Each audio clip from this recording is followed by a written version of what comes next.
this league has to offer, duking it out in a best-of-3 Valorant Championship. I'm your host, Jacob Jem Palmer. Joining me is Michael Fisher. And Fish, it's so nice to see these players here kind of finally putting some faces to the names that we have been calling for so long. And if there were some names that have made themselves known in Valorant, I mean, you've got Kinetic, Prestige, some of the top talent we have. Yeah, I mean, Prestige is the first name, obviously, that comes to mind. I mean, what won, like a record 7 straight Rumbles in a row at one point. I mean, so the Vipers are absolutely loaded. Barracudas, excuse me, they're absolutely loaded. I really want to see how this matchup goes. Again, these teams have been back and forth, but as you said, it's been nice to put names to faces. You said Prestige, Kinetic. I'm sure there's going to be some other players that we're going to leave. I know Hidden, another one of those players, delete as well. Just going to be some absolutely fantastic moments here up on the stage. And I'm excited to see how it goes. I don't know how many of these kids have had LAN experiences. Like, if when you're up on that stage, like both these teams are going to be tonight, it feels different. And you've got to adjust to the noise. You've got to adjust to the crowd. I'm very curious if there's going to be a team who maybe makes a mistake and then realize, look, we're in front of everybody. We got to calm things down. I look for those IGLs for both these teams in particular to stand out tonight, get their teams on the same pages. As we take a look here at the maps, looks like we're starting out on Haven. Yep, going to be starting out on Haven. Nice little bit of uniqueness. Icebox and Fracture bite the dust in terms of the ban. So two of the more kind of the more special maps are kind of out of the running. Then we're going over to Bind and then a classic Ascent. I hope we get to a Game 3. I want to see these two teams very evenly matched. And I just like seeing Ascent as well. I think it's also probably a good time to mention that we kind of have, between the games, our own kind of commentator who's going to be providing some insight and analysis. That is Jared Barratel Castiglione, who is going to be next to us on this couch here, giving his thoughts on how the match turns out. So we'll be getting to him shortly, but right now, like we were saying, this is the best of 3. Haven is going to be the first one. We're at least going to see Haven and Split. And the reason you're seeing Split, obviously, is Pearl is not in the rotation right now. Not legal right now. Yeah, so we don't have to learn too much new here. We can go with the classics that we know. Yeah, again, really like the map choice. I'm with you. I really want to see Ascent in a Game 3. I think that's even just going to build the drama even more. So I like this. I'm interested because I feel like every Rumble we've had, like Fracture has been like an absolutely insane map, like overtime. Like I feel like every Fracture map we've ever played is like 15-13. So I'm a little bummed because I think it's all been very competitive. But I understand Grand Finals, you want to get just the meme maps out of the way. You want to go with your standard maps. So I totally understand these map choices here. And again, really excited to see how Game 1 goes. That's going to tell me a lot, especially with these kids up on stage. Very interesting how you respond round 1, round 2. Things go wrong. You just boom for the whole night, or are you going to be able to recover? Alrighty. Well, like we said, this is going to be a best of 3. 5 players playing 5 players, and of course the map choices have been decided with the picks and bans just coming in here. We can take a look at the rules on the screen as well, just so we can clarify everything here. And I think we've pretty much gone over everything it has to offer. The tournament has been over 4 days, so over the last 4 days, these teams have been competing. So it's definitely all led up to this. It's been a marathon for these teams. Yeah, and I'm really a big fan of this, that we've kind of got to go have a 4-day event for Valorant. I think it's the best format to have a lot of respect for just how long these matches can go. And again, you saw there that we did a coin flip before the match started. The winner got to pick the map. Maps 1 and 3 if you won the coin toss. Map 2 if you lost it. And then, of course, if you didn't get to pick the map, you got to pick the side you go on, which is very important. You swap after 12 rounds. Some maps attacker favored, some maps defender favored. So I'm sure these players have a plan. You pretty much probably want to make sure you're doing the second thing first. If it's an attacker favored map, you want to attack second so you have a chance to end things here before you have to go to overtime.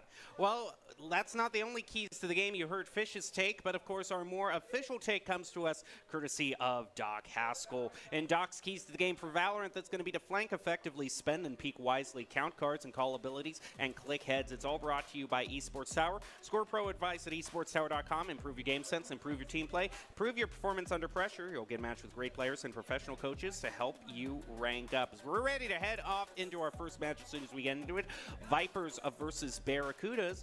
And also take this time to just talk a little bit more about Haven that we are going to start out on. I also don't know if we can just, quickly to the side show Barratel here beside us. He's just hanging out, lounging on the couch. But once we can, if if it's in production's will or not, but we definitely will hear Barracuda. I'll at least say hi to him. How are you doing? Hi, it's there me. You are. We had to do the testing first for the volume, yeah, but I'm glad we figured that out. Yeah, I just wanted to ask you, so what are your overall thoughts in terms of Haven? Looking to see the map lineup as you saw, Icebox and Fracture banned. What are your thoughts on this first stage? Haven being one of the kind of initial stages releasing with the game, most practiced map, I think without question, just because the longevity of the map. It's been around for the longest time. What's interesting, though, is the fact that these newer teams have the opportunity to play with the newer maps, so maybe Haven being an old standby could be something that only the veterans of the game have an advantage in. Yeah, we definitely have some Esports Tower veterans, as we were talking about, Prestige and Kinetic. So overall, have a lot to look forward to tonight. And one of the main things that we've been seeing is normally kind of over the history of Valorant for the past couple of years, we have had, Sage kind of, Sky, not Sky, it is not Jet, excuse me, sorry. Oh, man, the momentous night is already getting to me. But we've seen Jet as the main duelist kind of thing. But overall, kind of stepping up, we're talking about people popping off. The main agent that we've been seeing popping off lately on Esports Tower is Chamber. I mean, the Chamber play has been fantastic for these teams. Just the amount of free guns that are built into Chamber's kit, I think, really just takes you over the edge. The fact that you can get an op, the fact that you can get a sheriff without having to invest those resources is just absolutely huge. And yeah, I think Chamber has absolutely changed the meta, has really slowed down the mobility. I still think we'll probably see some Jets just because of her absolutely fantastic movement. Would not be shocked if we maybe see some Skies as well for the utility. That's going to be huge. So it is interesting, though. Chamber has basically been 100% pick rate by both teams, I feel like, that have been successful in Esports Tower. So I would be totally shocked if our Vipers and Barracudas that we see on screen here, Prestige, Kinetic, Rezkin, Jaguar, and Clids, taking on Hidden, Fangzy, Mini, Delete, and Atlas, probably at least going to be guaranteed to see Chamber on both these teams. Right. As we've been saying, these are all prime top talent. They've been fighting over the last 4 days to make it to the finals. Some of them are on the stage right now. In fact, I think we can see Fangzy up there on stage as well as Mini. So all these players now finally getting used to the spotlight on them. And one thing I want to kind of touch on that really is kind of underrated, it's not just the people cheering for you, but we got people cheering for both teams. So it can kind of be a little bit of a new mental challenge when you hear people cheering for the other team. Yeah, it's going to be something to get used to. I'm curious. I mean, throughout, the last few days, we've had some pop-off moments. You stand up, you scream in each other's faces when you do get a kill. So I'm sure we'll get some of that on stage tonight. It's going to get loud. And that's just something that, again, if these players have that LAN experience, as you do see on the stage there, as you mentioned, Fangzy and Mini, you've got Hidden as well right to their left. So, again, they're ready to go, but how do you handle the volume? I mean, some of these players just kind of realize, oh, yeah, Discord does have a slight audio delay, but you don't realize it when you're at home by yourself. Sure. How are you going to handle that? How are you going to handle the sound in the arena?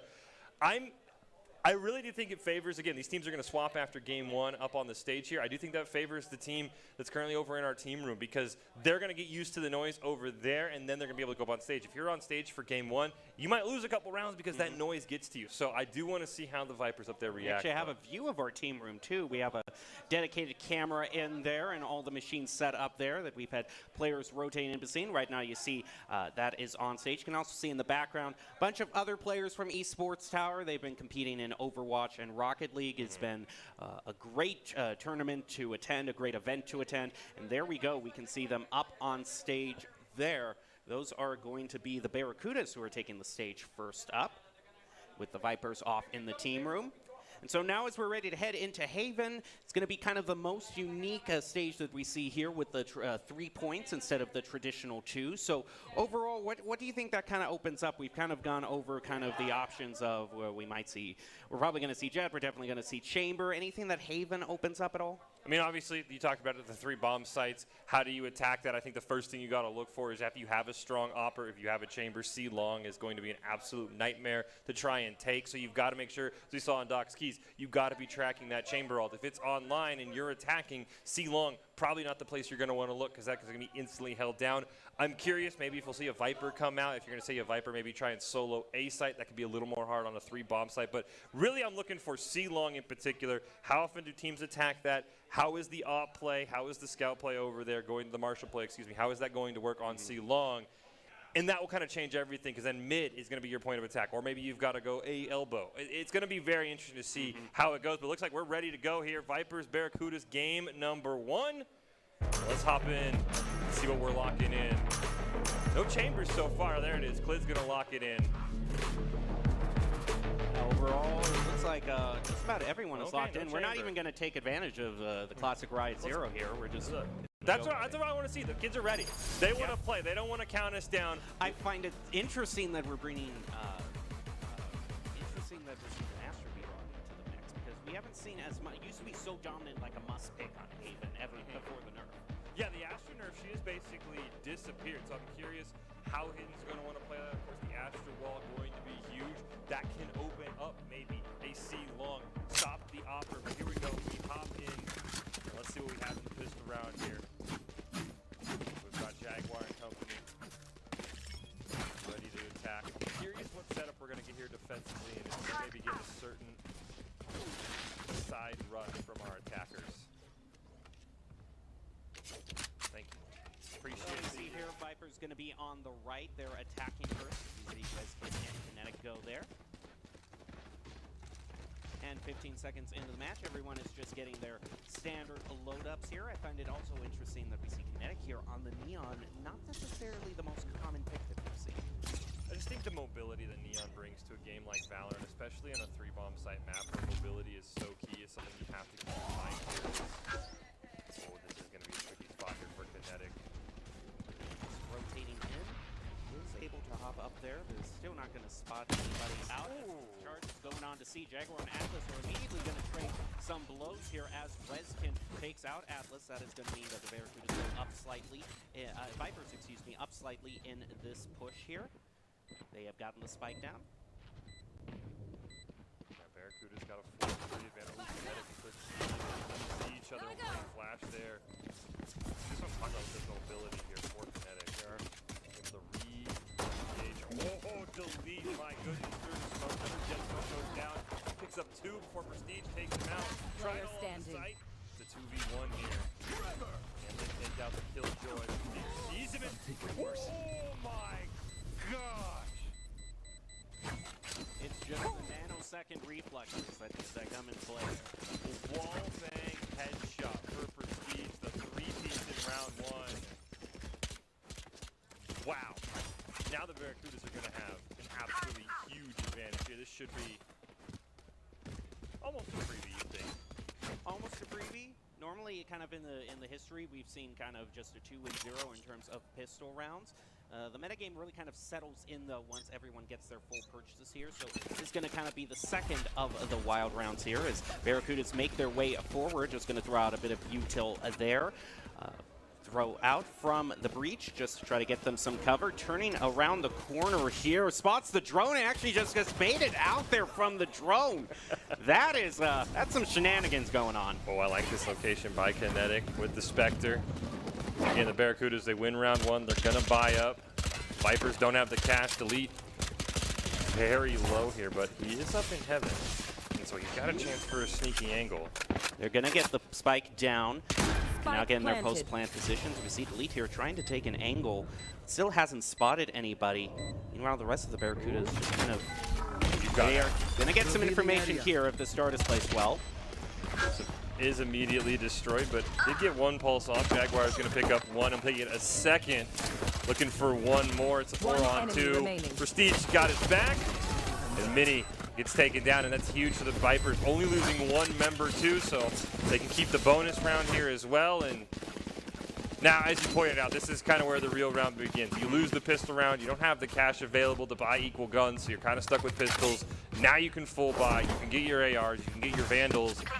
And you should have a gun advantage because the Vipers obviously don't want to spend that cash on hand, so they're going to stick with the Spectres. They're going to stick with the SMGs here. We're about almost into round 3 here. I do like the Vipers won that last round so that the chamber drone incident can just be forgotten and they can just say we still won that round anyway. All right, what you got here, Delete, on A long? Well, he's still checking it out, but No real activity. Instead, you know, the Vipers are just kind of changing up everything here for the attack, and there goes the walls up. It's just going to be a spray right through. Mini is already going to catch Prestige. They're putting the Vipers at a position they haven't been. They're at a disadvantage now. The spike yet to be planted with a bunch of firing through the smokes here, placed down by the Astra. There goes the plant. They have almost planted down. They are going to be successful in that. Can the Barracudas take it away from them? Jaguar also getting one on the Vipers to even it up to 4v4. Mini answering that back by taking out Jaguar. Also has a view here on the front doorway, but is going to have to deal with the flank in pinched in from the side here. They're going to bait the defuse out, trying to get rid of Kinetic, and they're going to pick that up. The Barracudas now in the game. Yeah, great job by the Barracudas. That smoke from the Omen on the Vipers was just a half-second too late, so Mini saw Kinetic pushing in. As you said, the wall was a little late, the smoke was late, and you can't have that if you're the Vipers. And really a fantastic job here. They are going to have the cash to be able to even things up here as we go take a look at this replay in here. Just missed it, but yeah, Mini had a great angle, and the smoke was just late.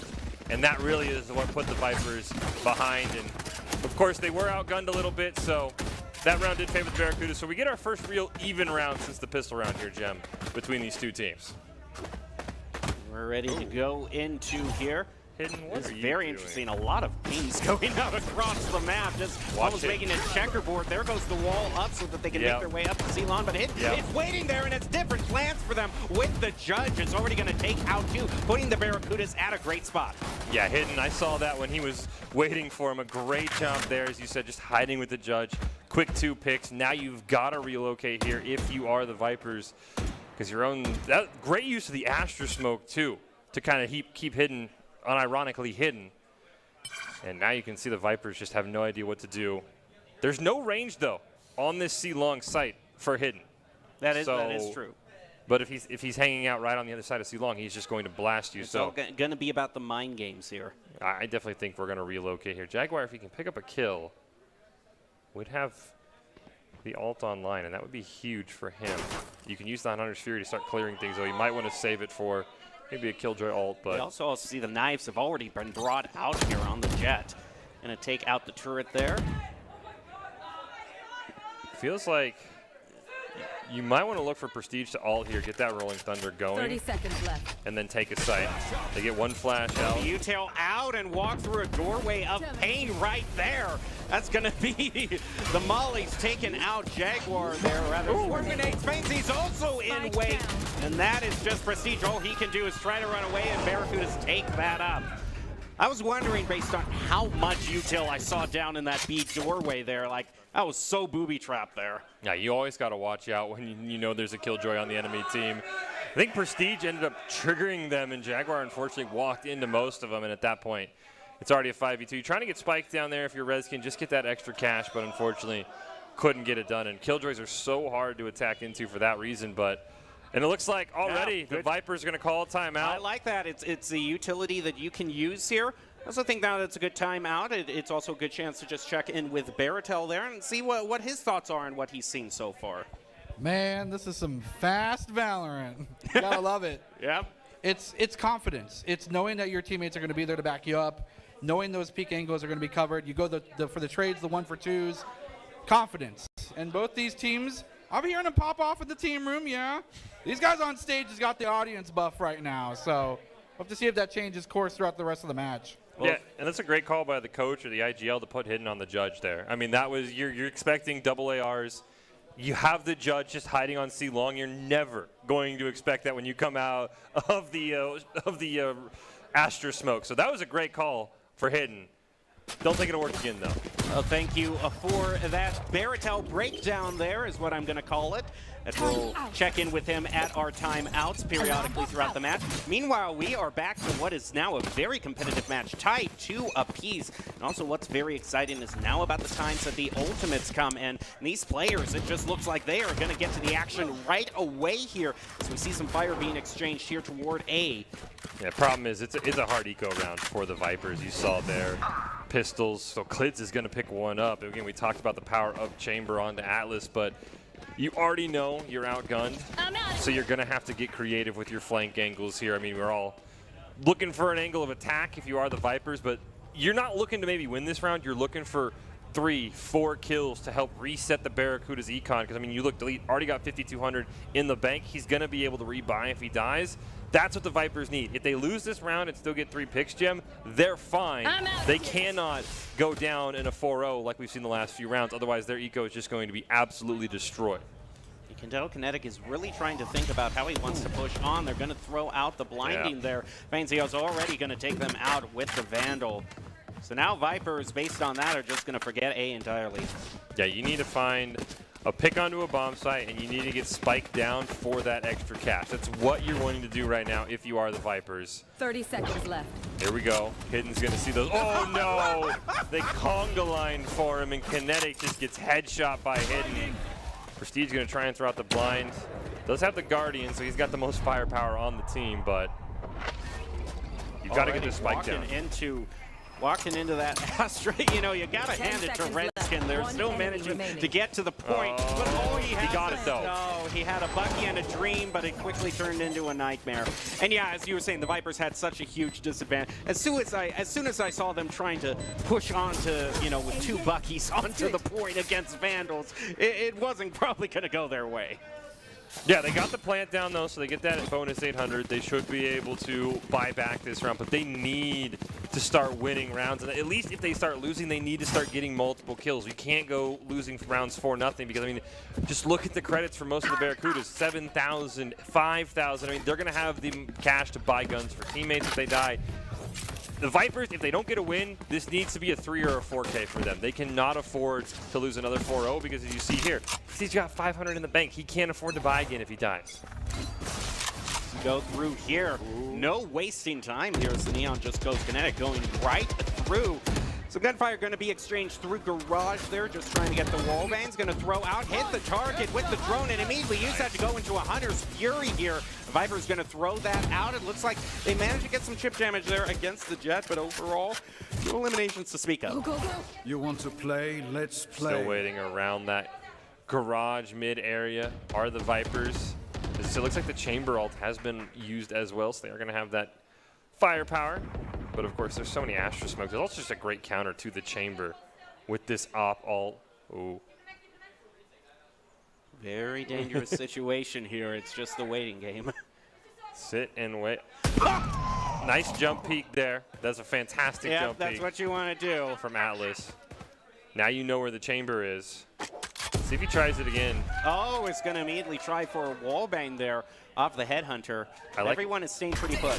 I like what Quids is doing. We are going to get the ult here from Bangsy. There is the Rolling Thunder. That's a huge one. Can they find her? Is the question. Yes, they can. That's a huge now. Deletes the only wall through the smoke, Reskin. That's planned. And now the Vipers have a huge advantage. Killjoy is going to be planted down to help the Barracudas get back onto point, but it's still a tough task for them. It's actually just going to be destroyed there thanks to that breach.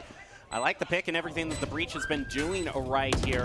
Meanwhile, we see Clid still having that tour de force. Hasn't quite been used there. The smoke is going to go down on Heaven. The Omen smoke actually makes it hard for him to see into Heaven. Oh, Atlas. Jaguar sees him, but Atlas with a great flick. Kinetic. 2 in the head, though. And Hidden trying for just a miracle. And that's what the Vipers needed. Not only did they get the win, they took out all 5 members and only lost 1. So their eco's sitting really pretty right now. But again, I mean, Mini's got 9,000. Hello, Delete. All right. C-Long is now a problem, Jim. I don't think that's the only problem the Barracudas have here. They didn't just take out, you know, the Vipers just didn't take out all the Barracudas, their players, but they took out all their ultimates too. And I'm still kind of debating whether it was worth it there to spend that Killjoy and that Astro ult. They were trying to get the point back. Do you think it was worth it? Killjoy ult, I think it was. I don't think they predicted that Prestige was going to have the util to destroy it on the breach, because the Hunter's Fury is usually your default Killjoy ult counter. Uh-oh! The classic Jet peek and dash away, putting the Barracudas at an early advantage. A lot of fire being exchanged here in through lobby. Overall, that smoke is just going to kind of put things at bay for a little bit. That was a fantastic shot by Delete. No, I definitely think the Killjoy ult was worth it. I don't believe the Astra wall was worth it. It felt like that was kind of a Hail Mary play. But I will say, the Barracudas have made the Vipers work on attack here. They have not found easy ways in to any site. This Hidden pick on Atlas, I mean, as we talked about, really haven't seen her much since the nerfs, but just all the util she brings, especially into a chamber, it just makes it so hard to find value with that tour de force. Yeah, it basically does shut down a lot of the long-range strategy here. Oh, my goodness. Gets a little view there, but he's going to get double peeked on, taken out by Prestige. Now just line in. Wait, look at the patience from Delete. Has to bow both dashes to get away, though. It was a nice concuss by the breach.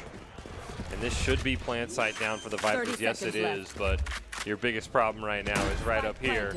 Hidden's going to get a great pick. Oh, he misses. Prestige!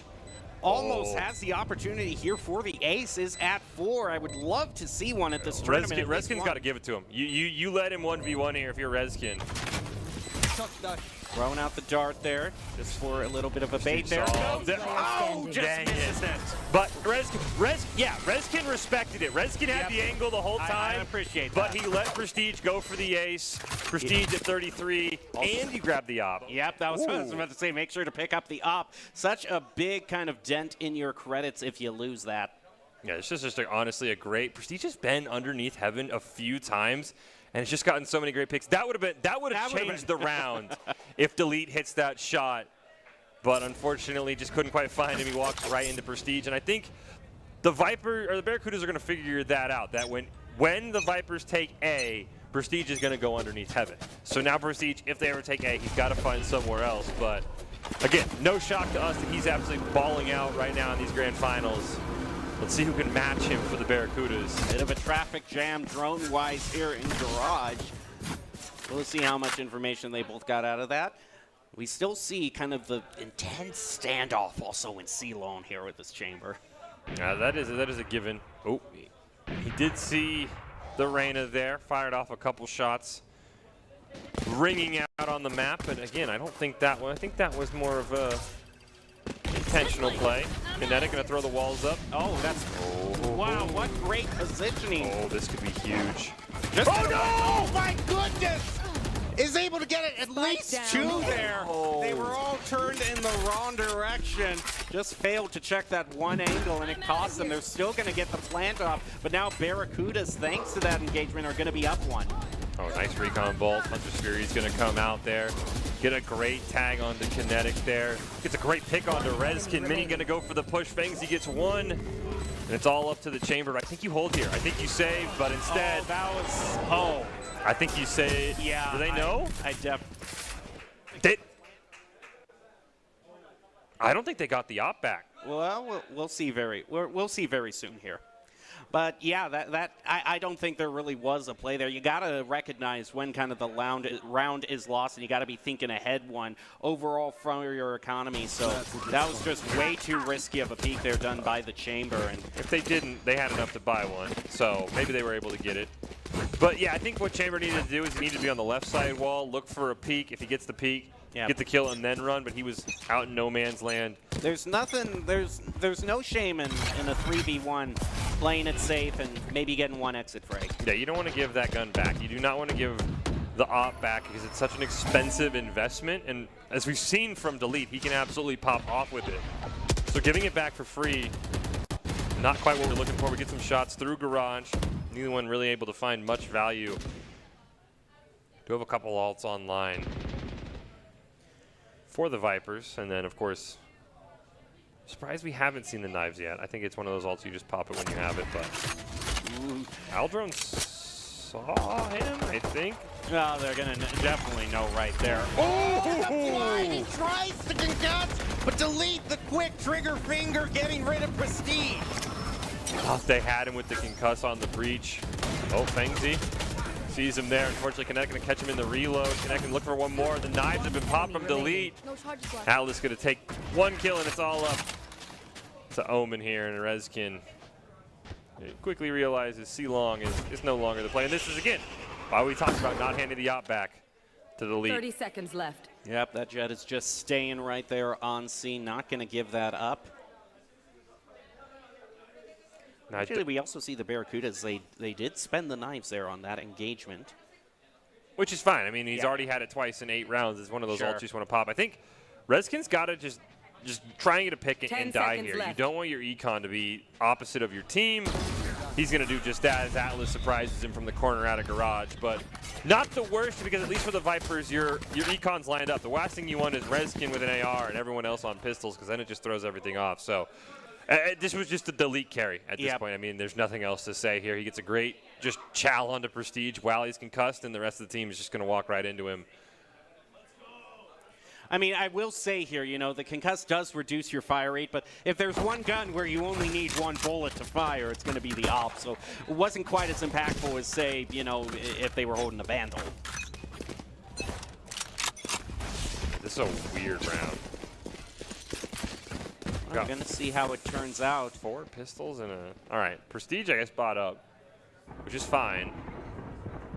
I don't know. They certainly aren't wasting their time here. They move out. Oh, that's why. They were going to be using the zappy fingers. Kinetic can take out Hidden. Also going to pick one Fangsy. Going to trade 2 for 1 in that engagement. Prestige keeping things going. And a successful plant there onto A4 Vipers. They're sitting pretty. Yeah, they get 2 kills with the Kinetic. And so now they get 2 ARs from the Barracudas. And Prestige picks up 1 more. Delete.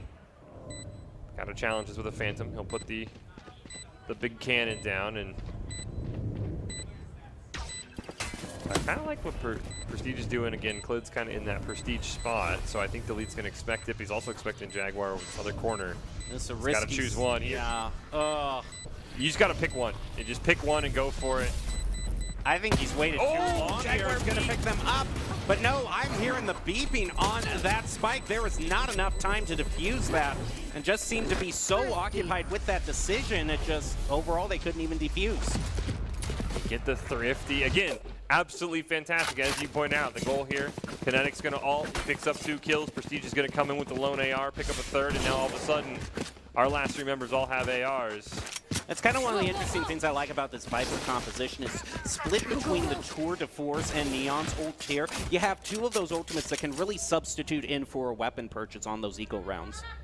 Yeah, they played it absolutely perfectly. I mean, the knives can do the same thing, but Delete popped it again. Don't think they were able to pick up the op, so that one just kind of fades into oblivion, and with those early wins, the Barracudas have enough econ, so it is going to be an even round here. Ooh, if only. Aldrone's going to come out. Going to take the low road, but be able to get the hit on the target. That's going to give them information on where the Sova is. They tentatively move in here. I think it's a great play by Jaguar. Yes, you have the info on the Sova, but you don't have any info of garage windows, so you don't just want to go blindly pushing for a kill. And this is why I think we just see the Neon pick. Yeah, I mean, just the ability to reposition so quickly.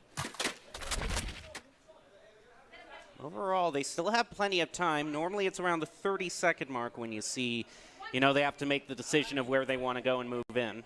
You're looking for any information right now. I mean, they obviously hit the L drone onto the Sova. They're looking for any more information they can to find a site. And a couple of great Astra smokes come down from Hidden. Sovidart also thrown out. Clid's going to be the first one to get a pick on this engagement. Going to be able to take out Delete. Really been favoring A, it seems, the Vipers. That's been when they've been most successful at Hidden. Evens it up with Mini. And it is back and forth quickly down to 2v2. And now just going on to the point after. Going to drop the spike. It's 1v1. And just one shot misses it. That's just the harsh reality of the Sheriff/Headhunter. You got to click ahead.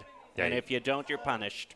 And this was just a great spot by Hidden. He was hanging out in heaven. He had the Astra smokes up, called him back at the perfect time. So he knew where Rezkin was. He was able to see the rest of them coming up from mid. And then, as you said, it just came down to a 1v1, but you got to hit the headshots with the Headhunter, and that didn't happen. Well, we get our last round before the swap. Vipers looking for a win to flip it at 6-6. Everything's going to be spent this round. You want to play? Let's Got 3 play. ults versus 4 ults here. And again, I saw it was up last round. Thought maybe he'd pop it in the 1v1, but instead, here comes the tour de force for the Vipers here over on C-Long. Kinetic. Vipers just going for their old favorite once again, A, but it's still... That looked like it might have could have been a pick there, but just teleports away at the wrong moment there. That is, Chamber is still trying to look through, looks away at the wrong way, and Delete takes him back in his own spawn. Delete got the Chamber where Chamber got him last round. We get the Killjoy out. Hunter's Fury is just immediately going to destroy it. Not find much more on the side of the Vipers. Prestige going to throw out that Rolling Thunder here as well, as Delete's going to be the first one to pick up a kill on this actual A site. Astral Wall does go down. Delete going to look for the pick here. Dash in right behind Prestige. Picks up one. It's a 1-on-4. When Wall goes down, can Jaguar hold it? No, he cannot. The Barracudas 7-5 as we flip for the half here in game 1 of our grand finals. I mean, that is a good initial lead here, but 7-5 does not tell the whole story. Even if it was tied 6v6, you know, 6v6 is not necessarily even, depending on how comfortable each of these teams are on a certain side. Yeah, and I want to see how the Barracudas attack. The Vipers' attacks felt very mishmash. A lot of them were just kind of like get on the point, try and YOLO for a couple of kills, and we'll just have advantage. It never felt like there was a real fleshed out plan some of the time. So I want to see how the Vipers or the Barracudas attack in a couple of rounds. Of course, pistol round, the follow-up round, not going to matter too much. And I'm very interested if this round goes like 5-4 favor of the Barracudas. I'm curious if the Vipers will try and buy up in this second round and not try and fall behind and give away those 2 rounds, because you do not want to be down 9-5 all of a sudden. So this is a big round for the Vipers to win, or maybe at least pick up a couple of kills so you can buy up in the next round. Just a few darts being thrown out there to get that initial information. Both these teams just kind of waiting it out right now. We can take a look here and see the angle that Klids is taken, but still doesn't see anyone. So far, really nothing spotted by either team. Quick reposition there, and some sneaky shenanigans going on, but overall, it looks like we're going to pass the minute mark again with nothing really being found out. Ooh, wow, they expected an aggressive play on C long up in lobby, but they learned their lesson from A. I don't think in a pistol round anyone's going to rush up there, though. That would have been a fantastic play. I love the double peek for the Barracuda. It's something I've been hearing the coaches talk a lot at this event. Don't just solo peek. Have a teammate peek with you, so if you get taken out, your teammate can avenge you. The shock dart does go out. Delete trying to hop on Jaguar and Kinetic. They trade 1-for-1, make it 2, 3, 4-for-1. And it's now spiked down. And what can the Vipers do here? It's all up to Klids. He at least needs a couple of kills. Just going to wait it out for now.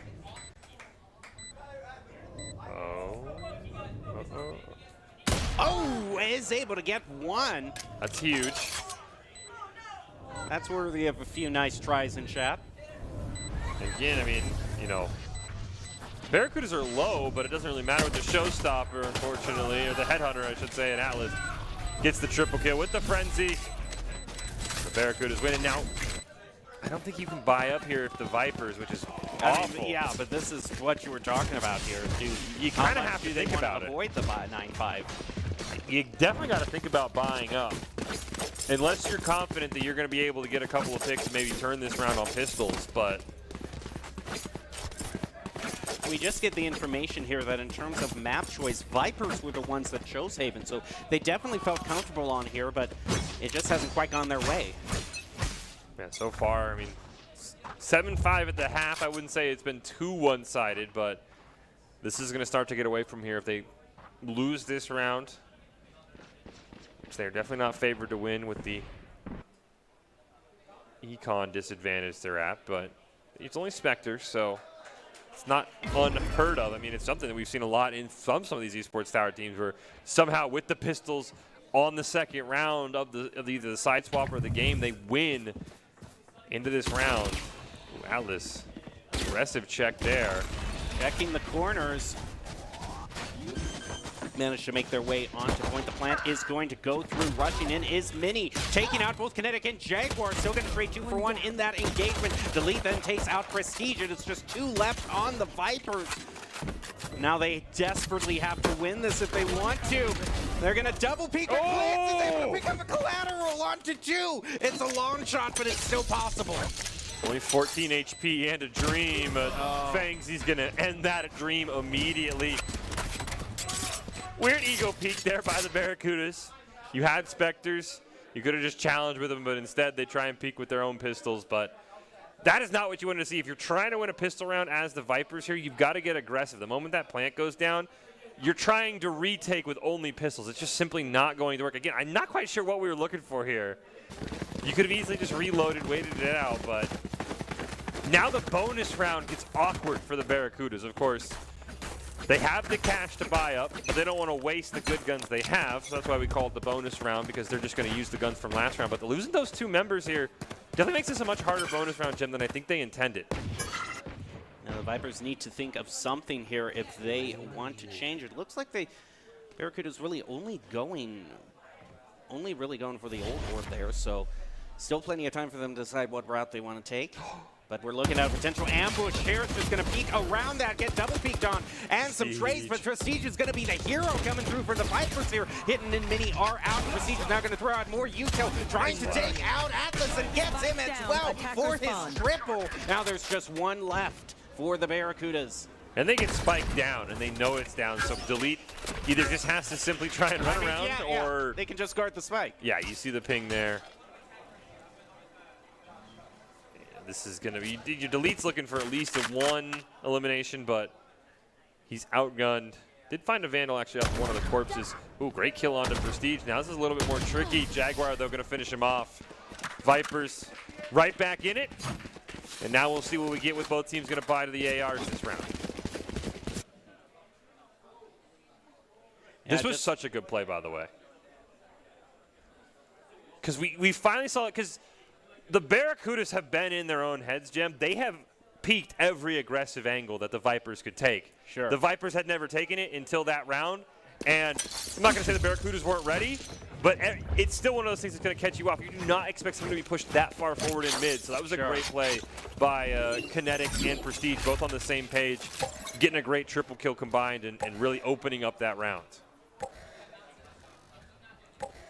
Just see a little bit of peeking here through a lobby, but still hasn't found anybody. More smoke's being thrown down by the Astros. Once again, we've kind of seen just a lot of splitting between all 3 points here. Nothing too crazy yet. Prestige, unfortunately, looks like the Viper's economy is still a little messed up as he's still on that Spectre instead of maybe a Vandal or a Phantom, so he's got to be very careful. But if there's one place I'd want to set up with the Spectre, this isn't too bad. No, not at all.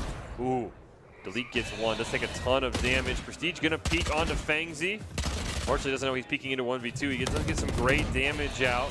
Now Delete's trying to peek him and gets a great wall bang there. Jaguar with the return. And he still did some good job there, too, because Delete is now down to just 24. Oh, nice distraction, though. Atlas gets the spike down. Going to quickly force out the rotate here. You should run. Yeah, as I said, probably a great time to call out the Killjoy ult. Nobody allowed in the circle after 10 seconds. It's going to force a confrontation there. The Glitz is going to win, but can he get out of the circle? Yep, okay. They buy themselves the extra time, but Glitz with that teleport, I mean, basically that circle did nothing. So the circle did stall out. It's going to put some pressure on them to defuse that spike. In fact, they destroy the bolt as the lone angles are taken by the Barracudas. Going to get concussed there. Glitz has to try to defuse. Kinetic is going to cover him, but he gets taken out, and there is no time left. Barracudas are going to win that one. Barracudas, can they get out? Oh, Atlas taken out by the spike, but the Barracudas don't care. They are absolutely jacked up. And I like the timeout. Timeout by the Vipers here. Yeah, they just have not. Their economy has been really just. It has never recovered from losing the first two pistol rounds, and then in that third round when Prestige and Kinetic got the great flank, they lost a couple of members late, and it just has never recovered. You see there up on stage, they're ready to go. 3 rounds from claiming game number 1. But you got to make sure your emotions don't get the best of you, because this is still doable. By the Vipers. So I love them getting jacked up on stage. You love to see it here at a LAN, but you got to make sure you finish off the map first. You don't want to just be like, hey, we're up 10-6. This is easy. No. And then the Vipers start to work back. I mean, heck, we've seen the 9-3 curse come through so many times, let alone 10-6. There's still plenty of time here for a recovery to happen. Yeah, I just think the Barracudas just very aggressive when it comes to attacking the sites, and it just it's a great timeout. But I mean, clearly, I mean, you've only timeouts have been taken by the Vipers, so I'm interested to see what they can do. You have any thoughts, Beartail? I've never heard a team cheer so loud for a timeout before, so that's pretty cool. That's something. It's over. There it goes. Sometimes you got to be excited for what you get. Oh, I mean, just okay. That's why. Okay, so you got the tour de force to make up for Klids. Thematically, I don't know how appropriate that is, the protocol with the cat there. But they're going to try to make something work out. We did hear tour de force be brought out there by the Vipers, so kind of recognize they want to win this one. Oh, that's not a good way to start, though. Redskin with a nice trade. Does take a lot of damage, though, compared to Fangsy, so that's a huge win overall. I mean, you can see one straight bullet, and that Omen is dead. Well, overall, still a tough spot for the Vipers, as a lot of health had to be spent there for that Omen to pick up that trade. The problem is, I mean, your chamber's basically just stuck in one position. The Haven pick plus the chamber, I mean, it's great if they rush too long, but it feels so obvious. I feel like the Vipers maybe kind of baited themselves with that pick, because there's only so many angles chamber can watch and still be effective at. But 35 seconds, so this is kind of the crucial point where they need to make a decision and follow through with that, otherwise they're not going to have enough time to plan. 30 seconds left. 30 seconds is it's an eternity in Valorant. I mean, this is really when, you know, the game starts at this level. You've got two looking to make a move, couple of great Astro smokes, but Spike there's the tour de force. And that spike as well. Yeah, they also got the spike down there. 10 Aiden seconds is left. rushing back to get it through the slows. They're gonna get it off. Get there in 5? Yes, he can! Huge win there for the Vipers. Really starts with a great pick. They just wanted to prove to you that the chamber was a worthy pick after you. I mean, when you push into C and the chamber's hanging out there, yeah, I mean, the Barracudas honestly kind of made my job really easy too. But you said he only has a few angles, but that was one of the angles he can hold. So. Yeah, and you know, you've got to try and use those Astra smokes. It's really your only smokes. And another timeout. I like this, even though you look at it and you're like, wait, the Barracudas have been dominating. Why do you call a timeout? I said it, they got jacked up at 10-6. You've got to make sure you control their emotions. I love the coach up there talking about what they got to do here, because I think they kind of just thought they could brute force win that, especially when they took down Prestige. But that wasn't the case. They were locked right in the chamber, and that completely destroyed their plan for the round. Yeah, it really seems when they're walking into chamber, that's a huge advantage they have, Berto. Hey, timeouts are great. Reset your emotions, as you mentioned, Fish. It's a great opportunity. The game's not over yet until you see the big dub. Probably resetting pretty fresh over there. I wonder what the comms are like. What I wonder specifically, though, 2 points to highlight from both teams. I want to see more strategic use of the smokes. Yeah. We're seeing some pretty lackluster smokes from both sides, which means that that's a huge moment of control for either side. Could go either way. A lot of that defensive utility talk about whether it be smoke. Those smokes can be used offensively, but you're talking about utility like smokes, and even though he wasn't chose here, like all the utility that Cypher gives, when you're kind of on defense, you have to be changing it up and not just placing it in the predictable spot every single time. Yeah, especially I think it's mainly for Astra, honestly. You've got to use those smokes to where you're going, not to default locations where you think the Vipers might be, and this is a really aggressive play by the Vipers. And Kinetic gonna pop the ult all the way down in C long. Jaguar gets a great kill as well. Phenomenal play there. They pinch him right into mid. And this is what Prestige has been so good at, along with his teammates, is just getting those flanks like we talked about in Doc's Keys. Couple of tags here from Jaguar with that Hunter's Fury. And now if you're the Barracudas, you come out of a timeout, you're down 5-4 in this round, and your Jet is tagged half. This is going to be a very hard round, but the knives are out here. Oh! There's one. Get the reset. Is going to get the reset here, but now there's going to be a whole bunch of utility thrown out here onto B as they make their way through onto it. There it goes. Great rolling thunder. Just mow right through them, and Kinetic is also going to pick it all up. And that's the second time that an Astra Smoke has cost the Barracudas, because he's just hanging out in that smoke and nobody checks it. And this is what I'm talking about. You got to use those Astra Smokes to your advantage. It's like the Astra's on his own team at this point. Yeah. Hidden came around the corner with the knife out, and then once the rolling thunder lands, plus a great flash there at the end, there's nothing you can do. It's one of the fundamentals, but it's where you place the smoke. You always want to be placing in a smoke where it's only advantageous to you. You don't want to give the other team any opportunity to hide up by just placing it in the middle of the doorway. Yeah, or if you're going to put a smoke there, double peek the smoke. Have a 2-on-1, and then take sight. As Jaguar going to get a recon bolt out, get some information here. Should be able to grab that. I don't think you can wallbang through that. Whoa! Right in the face! They're going to trade! Just pushing through the smoke. The whole W strat here is the 3-on-3. Hidden is going to get the spike down, and that's what the Barracudas want. They have the Astra Wall, have the Hunter's Fury. There is the Astra. Oh, this is such a good play. This is what we're talking about, though, right? This is only advantageous to the Barracudas, as they do trade 1-for-1 there.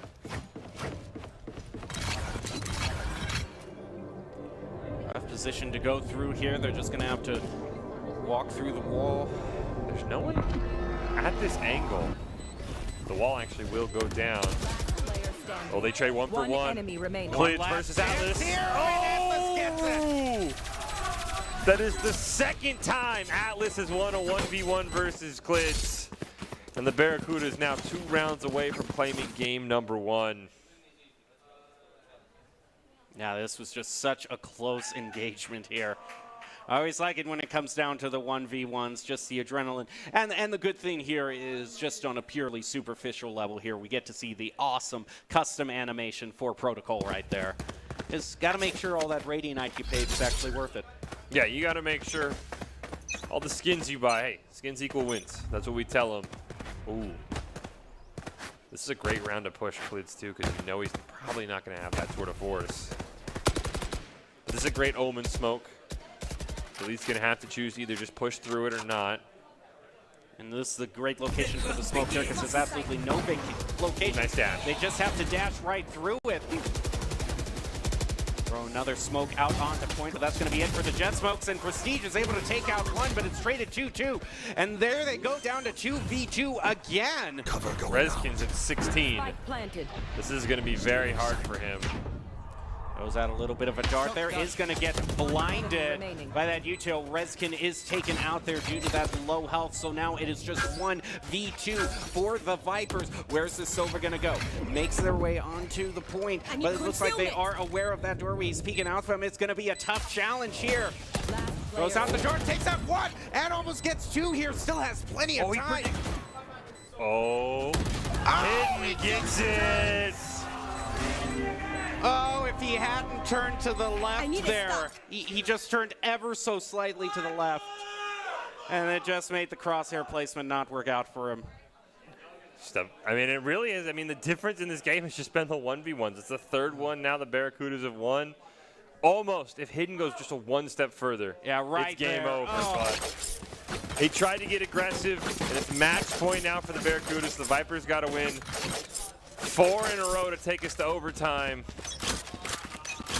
I mean, everything spent this round. I think only Clids, unfortunately, outgunned a little bit. This is going to be a very hard C-long hold with a Spectre.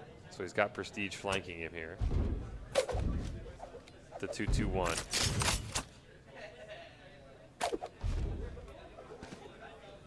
It's good that the Vipers could get almost everyone full bot this round. Gotta take a whole half armors, though. They have to know that even if they win this one, Barracudas are going to be building up enough to store. Actually, interestingly, we see maybe some of them are going to be out of credits. Barracudas econ is not as comfy. Yeah, now that I saw it, yeah. Clid's going to get some great information there. Nice dodge on the concussed by delete. Won't dodge the flash, though, but Has that little hole in the wall to dodge any incoming fire. There's a lot of focus right now onto C. Ooh, but a flank there is going to come through, attempted by Fainsy. Both are going to be found out, though. And Barracudas, who are just sitting on a win here, might lose to a flawless from the Vipers. It's just Atlas left. He's going to go and pick up a gun. Atlas needs to try and find a pick. I like Kinetic being the one to push here. He is the one who's full life, but Atlas still gets Jaguar. So not quite a flawless, but still huge for the Vipers. I want to see what the Barracudas econ looks like here, because as we pointed out, we thought it was good to go. We had a couple of half shields, on the, at least on the Reyna. And if this is a save here, that makes it 10-2. I mean, yeah, it is, I think. If it's a save here and it goes the way we expect the save to go. And then kind of the question becomes, if it is a save round, which again, seems to point that way, what do you do if you're the Barracudas? Do you buy next round to look for the win, or do you maybe save up and try and prevent over and try and get an advantage going in overtime? It's very curious to me what round you're going to want to buy in if you are the Barracudas.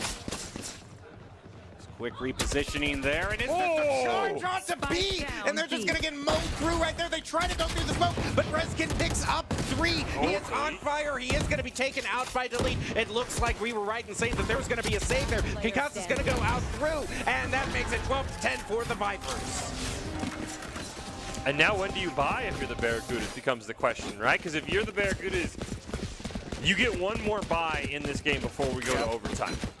If you buy here and you don't win, you have to save next round. This is probably the most consequential round we're going to have here. And I like the Barracudas buying here. I like the fact that they're not going to try and save another round, build up everything, because you're just going to give the Vipers more momentum. So I love the fact that the Barracudas said, look, we're going to put all of game one, at least whether or not it goes into overtime, on this round right here. Shadows traveling. But Reskin has been really the pop-off man for this team. He's gotten a couple of great doubles right off the rip. And these teams have a couple of ultimates to clear with. Killjoy ult, Barracudas unfortunately both have ults that are going to be used post-plant. Yeah, they're post-plant ults. Vipers, I mean, the Omen ult, I'm not sure we've even seen it use this. It's the most hardest, most useless one in the game. You just teleport around. It's nothing. It's a great thing to press if you want everyone to look behind them for a second. Yeah, I think the big one to keep an eye on is Kinetic. Can he sprint in and make a play? There's the lead. That's a huge win. Oh, a knife from it. Oh, but Clips is going to put an end to that. Fancy, though, slight advantage for the Barracudas, evened up by Prestige. Now Atlas, it is trading one to the other, leaving just 2 for the Vipers, who have to win this now. Got Kinetic ult if you need it. Oh, Kinetic's going to get it huge. This is huge. Oh, no. One to the Omen. 1v3 here. Atlas even has the Hunter's Fury. You've got to make a play, though. And this is kind of the Astro Smokes we're talking about. It will fade. And Atlas going to end it. Game 1 goes to the Barracudas. The Vipers, unfortunately, could just never dig themselves out of that early hole at 10-6. Barracudas up on stage. They're pumped. We'll see if they can do it again, though. Yeah, and remember, that wasn't their map choice there. That was the map choice there for the Vipers. So now the Vipers are going to have to tie this up on the map that they didn't even choose. That is going to be a split. But we're going to take a short break, but you're not going to want to miss it, because that was still a very close round. We'll see if the Vipers have it in them to tie it up right after this Valorant Grand Championships. Don't miss it.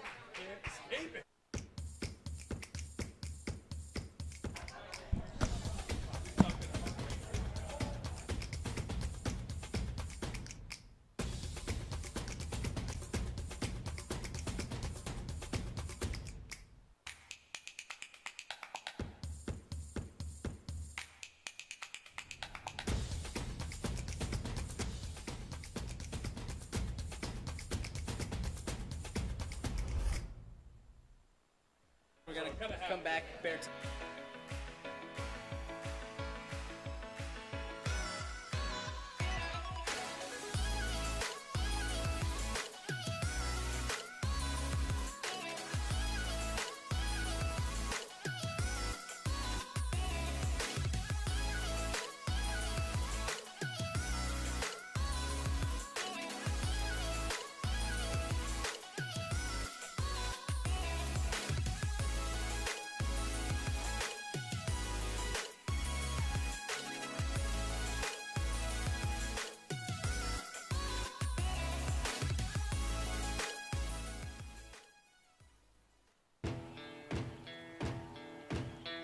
Here are a couple lessons I've learned over the years.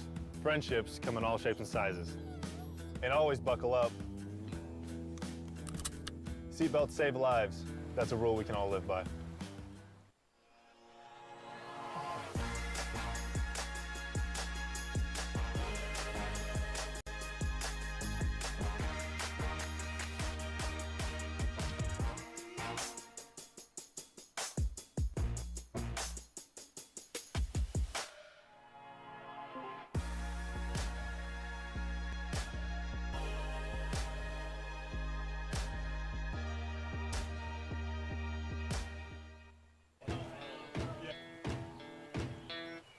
Growing up in Riggins, we have certain rules we live by. Look both ways before crossing the street. Fishing stories get better the more you tell them. Small town life makes your life anything but small. Never work alone when you go hunting. And always buckle up. Seatbelts save lives. That's a rule we can all live by.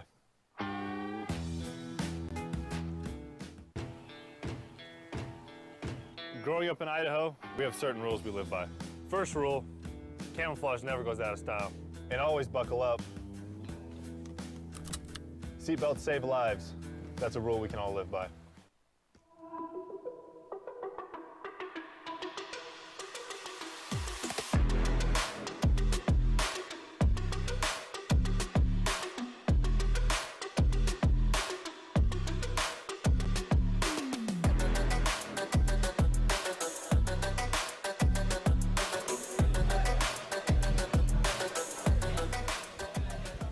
Welcome back, ladies and gentlemen. Hope you got yourself a nice little glass of water. Hydration's important.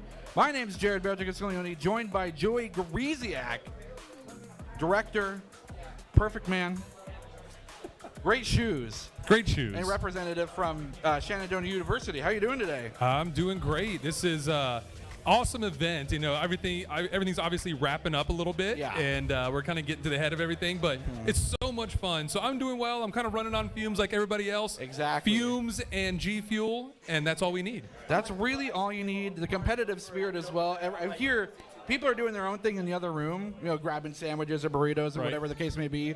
And the moment that the stage crowd pops off, people are running in to check what's going on. Oh, it's 12-6, you know, this is awesome. Now, speaking of kind of this opportunity, how's it been for you to kind of work with Esports Tower? Yeah, you know, it's been a lot of fun. I mean, obviously, events like this that Esports Tower is putting on are a massive benefit to everybody that's involved. Yeah. That's everybody from the coaches and directors at colleges and universities. That's the parents. That's obviously the students that are involved. There's so many advantages for doing what Esports Tower is doing. Right. And we really appreciate what is going on so that we can really, you know, move forward and show the opportunities that exist at the collegiate level in and through esports. And so I really appreciate what's going on. The first event like this that they put on, and it's absolutely setting the bar high. It really is, and I'm sure I sound like a broken record. Everyone said it before. I wish this was something that I had available when I was younger. Oh my gosh, I wish, in high school, in college, like this is something, being in an arena like this, an environment with people like this, absolutely. Who wouldn't want this at this time in their life? And it's so invigorating because it's a collective passion. It's a passion project. You know, it started from grassroots, just like your program did, and everything is where it is now just because people were motivated to explore and offer that opportunity to people that are willing to try. Yeah, I mean, you have to be invested and passionate about these kind of things. Oh, yeah. You know, you don't just run into success or growth in a program. You've got to put the effort in. It's an investment in energy and time. It's that sweat equity you get out of it. Sweat equity. Sweat equity. Sweat equity. Yeah, exactly. that rolls right off the tongue. It is interesting that you mentioned that because when it comes down to it, how do you guys filter what's accepted into your program? What can students and aspiring collegiate esports players try to check off their boxes so they can be visible or highlighted in your program? Yeah, it's, you know, that right now, that's kind of a magic question right now. And something that we always tell students is get the word out there. Reach out to coaches and directors. Do your homework. See where the opportunities are for you to go to college. Because it can be recruiting where I can go out and talk to people all day long, but it's a two-way street. I'm not only recruiting students, those students are recruiting universities. Yeah. And seeing what works for them to make sure it's a good fit for them. So I always tell students, and I tell parents got to do it too. Yes. Do your homework, know what's out there, see where the opportunities are, and just start the conversation. Start reaching out to them. And it's more than just having a high rank in a game. Right. That's not the only thing that coaches and directors look for. Yeah. They look for, and I tell people this today, the two other criteria, the two things I look for are commitment and hard work. Yeah. Right? Grades obviously matter. Rank, yes, is an indicator. But I need people that are committed and work hard. I can work with those students in the classroom, in the game. If they're not committed and they don't put in that hard work, I can't work with them. I don't care what their ranking is, right? Right. I mean, and that kind of stuff draws parallels within real life as well. Building that strong work ethic, becoming a leader, or being able to follow a leader. Those are all interchangeable roles that you will be able to utilize throughout your whole life. So while it is video games, everyone laughed at competitive video games before. It's a real thing with real life benefits. And a scholarship, depending on what you're looking for. The scholarships don't hurt, right? Exactly. That doesn't hurt to get a little money. Cheeseburger, depending on how much you're getting. Yeah, right? So, no, it is cool. And it's those things that, and our tagline at Shenandoah is beyond gaming. Right. Because there's, like you just said, there's so much more to what's happening here behind us in this arena than just playing video games. Right. I mean, you hear how excited they get. You hear the camaraderie that's going on, and they're learning skills that'll benefit them down the road in so many different ways. Yeah. Now, little less serious questioning. So you're playing your games with your boys at home. Yep. You log off. Are you really logging off, or what are you going to go play? I know. Well, I tend to go to Skyrim because I'm still grinding Skyrim. What is it, 10, 12 years, 11 years later? It's got the multiplayer mod coming out soon. The multiplayer mod is going to be amazing when I get home. I cannot wait to get there. But right now, I'm grinding a little Plants vs. Zombies. Okay. Little tower defense action going on, for the long flights around the country and around the world. Little Plants vs. Zombies action just makes the time fly. Awesome game. Give it a check out. Are you a walnut advocate? Oh, absolutely, I'm a walnut advocate. Walnut's like one of the best That is units. a go-to. It is a standard GOAT unit, 100%. Absolutely. You have to have that in order to be successful. No doubt about it. That's the meta. It's, the walnut meta. The walnut what if meta. They need to make some sort of PvP Plants vs. Zombies. Oh, yeah. Tetris, something you can send waves of zombies, send them on out. Yeah, there's something out there. there. That's the next esport. Make it happen, and we'll talk about it. It'll be here. Oh, we absolutely will. It's going to be the next big thing. Yeah, and Shenandoah is going to go big into Plants vs. Zombies. I'm sitting on something. I knew this was going to happen. Okay, so what is this all about? You want to hold it? No, I don't want to hold it. You want to tell people what that's about? I think there was a little competitive Madden game, and one university won, and the other one didn't. I'm a little foggy on the details, though. We can stay foggy. Oh yeah, Doc Haskell is just shocked and confused and surprised that this ring made an appearance. I'm sure he had nothing. It's very heavy. To do with this. I'm sure it's heavy. I'm sure it feels great on somebody's finger. We were this close. It was an epic match. It was a great game. It was a great game. One of the best Madden things I've ever seen. Hey Joey, it feels great on my finger. Oh my! Like, what is that? I'm getting assaulted from all angles here. We are on a team. We're on the same team. There is nowhere to hide and no mercy from Boise State, but I wouldn't have it any other way. They keep your friends close, keep your Madden rivals closer, or something like that. I don't know how it goes. That's exactly right. Well, it's been Jared Barracudas, Joey Grisiak here. Wonderful Esports Tower, Valorant Finals. They're switch stations. There's still some action to go. Are we going to throw it to break? You guys going to take it? We are going to throw it to break. Get yourself some more water. We'll be back with some more Valorant action. Stay tuned.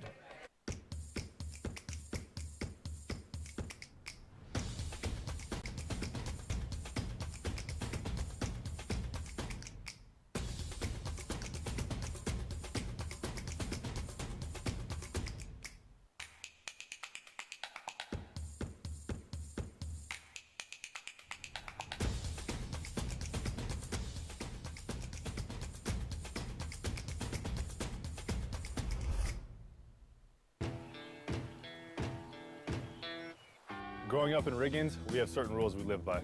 Look both ways before crossing the street. Fishing stories get better the more you tell them. Small town life makes your life anything but small. Never work alone when you go hunting. And always buckle up. Seatbelts save lives. That's a rule we can all live by.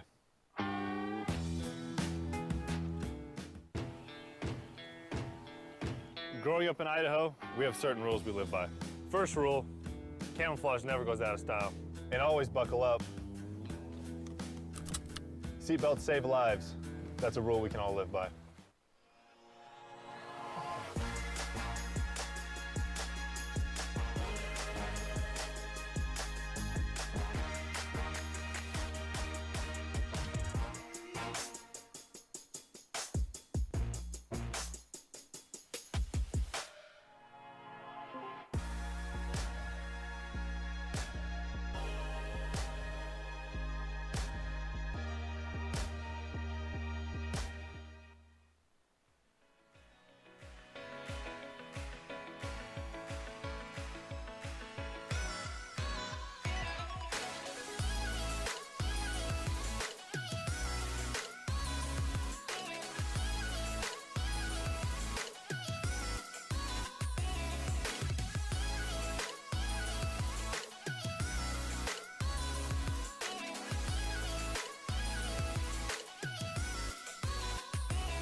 Here are a couple lessons I've learned over the years. Friendships come in all shapes and sizes.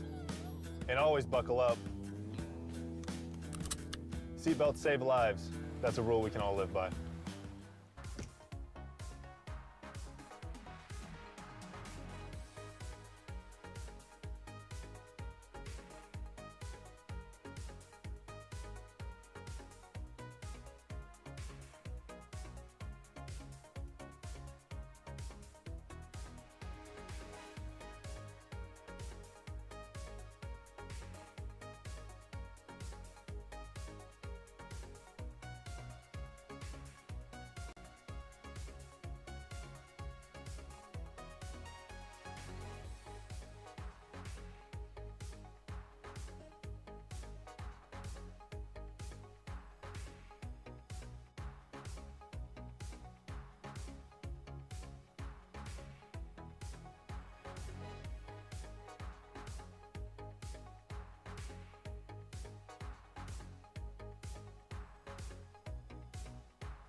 Welcome back to the Boise State Game Pass Esports Arena.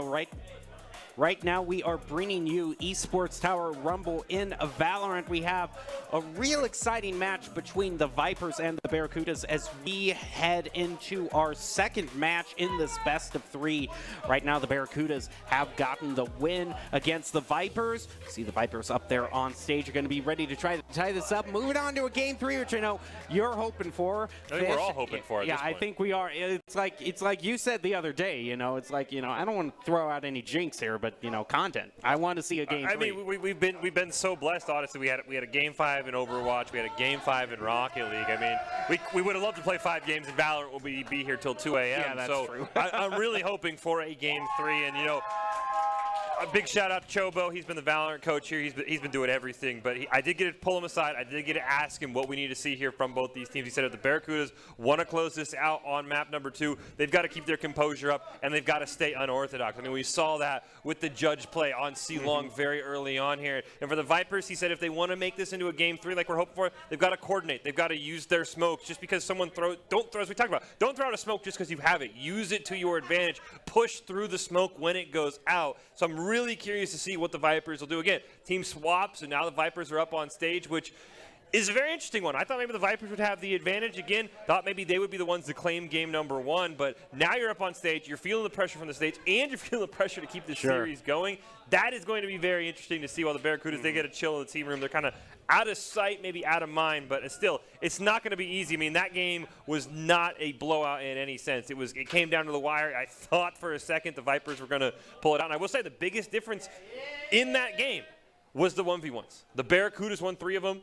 Final score was 13-11. Sure. If any of those go the other way, we're playing overtime right now. So the Vipers, when it comes down to those 1v1s, can you give your call-outs? He's hit 50. He's hit 102. How much information can you give to your teammates to be able to pull off that win in the 1v1? That is what they got to do. Another shout out also to Barratel, who is joining us, who provided us a great interview with the director of Shenandoah Esports in between, kind of made him question his whole reason for being with just kind of rubbing the championship ring in his face. They made me do it. Listen, okay? it's not the first time that Boise State has been gloating over a championship they won. I mean, and we're still hearing about the 07 Fiesta Bowl. You know what I mean? So we're never going to let any championship we win go. But now but Boise State isn't playing right now. Right now it is the Vipers and Barracudas, and the Vipers need to win this one. Now we had the stage selection chosen out at the beginning. We can bring that up right now so we can see what was banned, what is up next. We saw Haven, which was won by the Barracudas. So now the Vipers have to win on Bind, which wasn't even their which wasn't even their map choice. Yeah, as we talked about, the Vipers won the coin toss when we came down to the map pick, so they get to pick maps 1 and 3. So maybe the Barracudas felt confident with their side choice on Haven. So yeah, the Vipers, even though this isn't their map, they do get side choice. So I'm very curious to see where the Vipers will start. Of course, it is a little more even, but yeah, very curious what comps they want to come out here. I think the Chamber had its moments, but it didn't feel as strong. I'm curious to maybe see that Astra run back for the Barracudas. We haven't talked about her much. The Astra walls were hit or miss. The Astra smokes were hit or miss for the most part. Had a couple that cost them. So there definitely is a couple of operator choices. That's my experience in Valorant in general is just hit or miss, but more true. miss than hit probably. But you know what? For those times you do hit it, it feels amazing. Yeah, I definitely think both these teams are probably going to look at their comps and just make sure. Honestly, if you're the Vipers, you probably have to go to just a comfort comp. Even if it doesn't feel great thematically in the meta, you want to put every single player up on the stage on an operator that they are comfortable on. You don't want to put it on, well, Viper fits this comp. Can you play it? You want to say, can you play Viper? Can you play Jet? Is that what you want to do as we get to Doc's keys to the game here? Yeah, we've been going over so many keys to the game suggestions, but Doc's suggestions are to flank effectively, spend and peek wisely, count cards and call abilities, and click heads. It's all brought to you by Esports Tires. Go pro advice at esportstower.com. Improve your game sense, improve your team play, and improve your performance under pressure. You'll get matched with great teams and coaches to help you rank up. And, of course, get access to great events like this that we're hosting right now. Exactly. Yeah, and we were talking with industry insiders. They've been talking with team coaches, with pro players. There's so many great resources that Esports Tower provides as we see the picks that are going to go through here. instantly, we already see a complete lock-in from one side.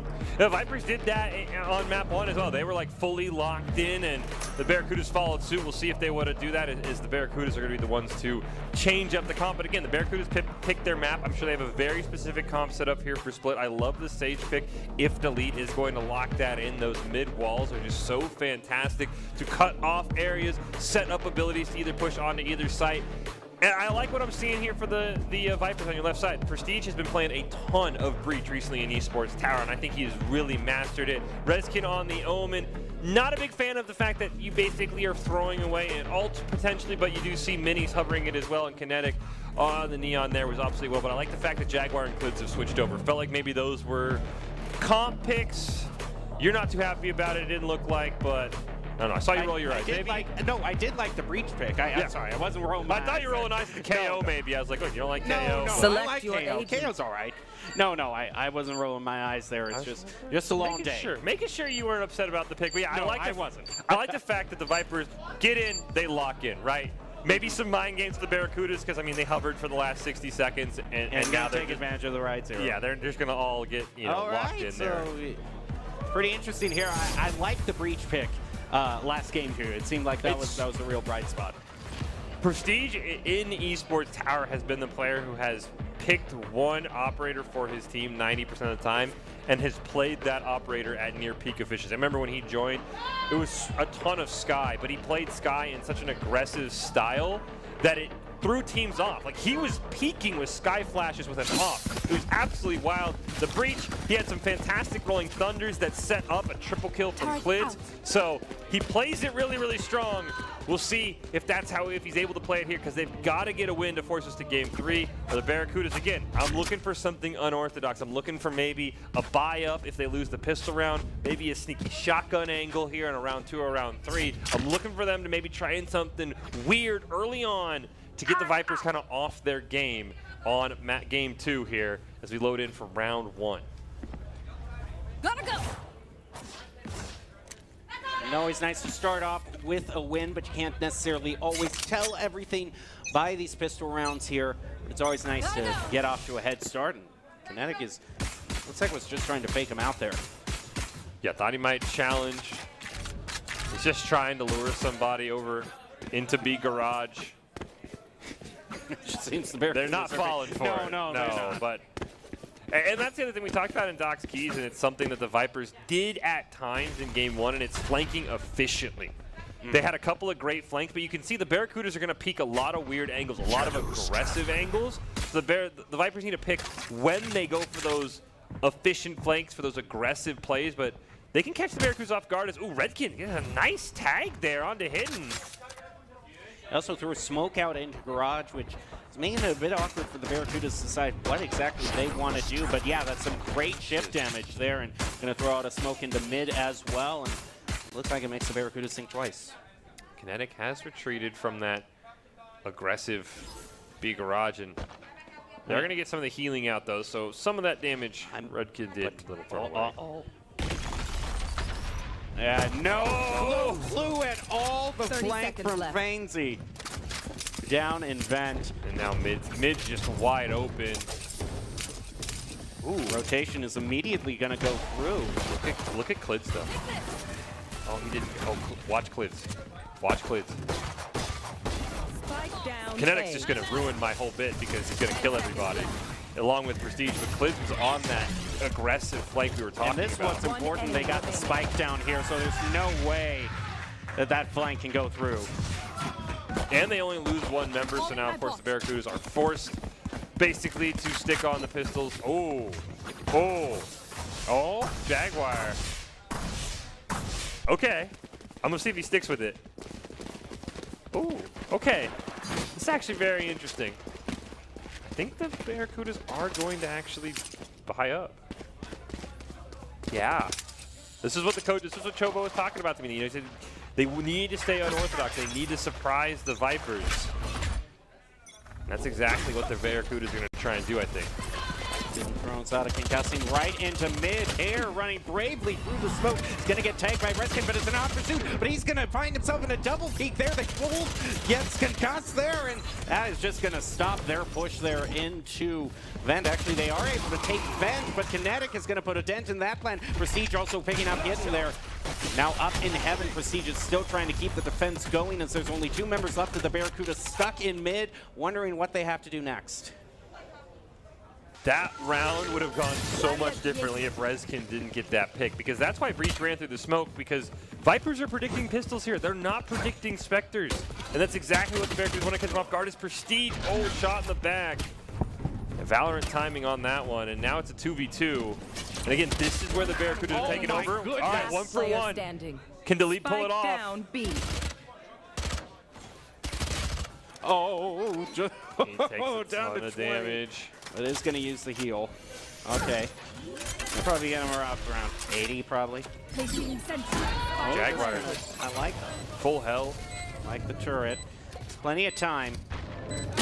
Oh, there he gets it. finally! That's the 1v1 they needed for the Vipers.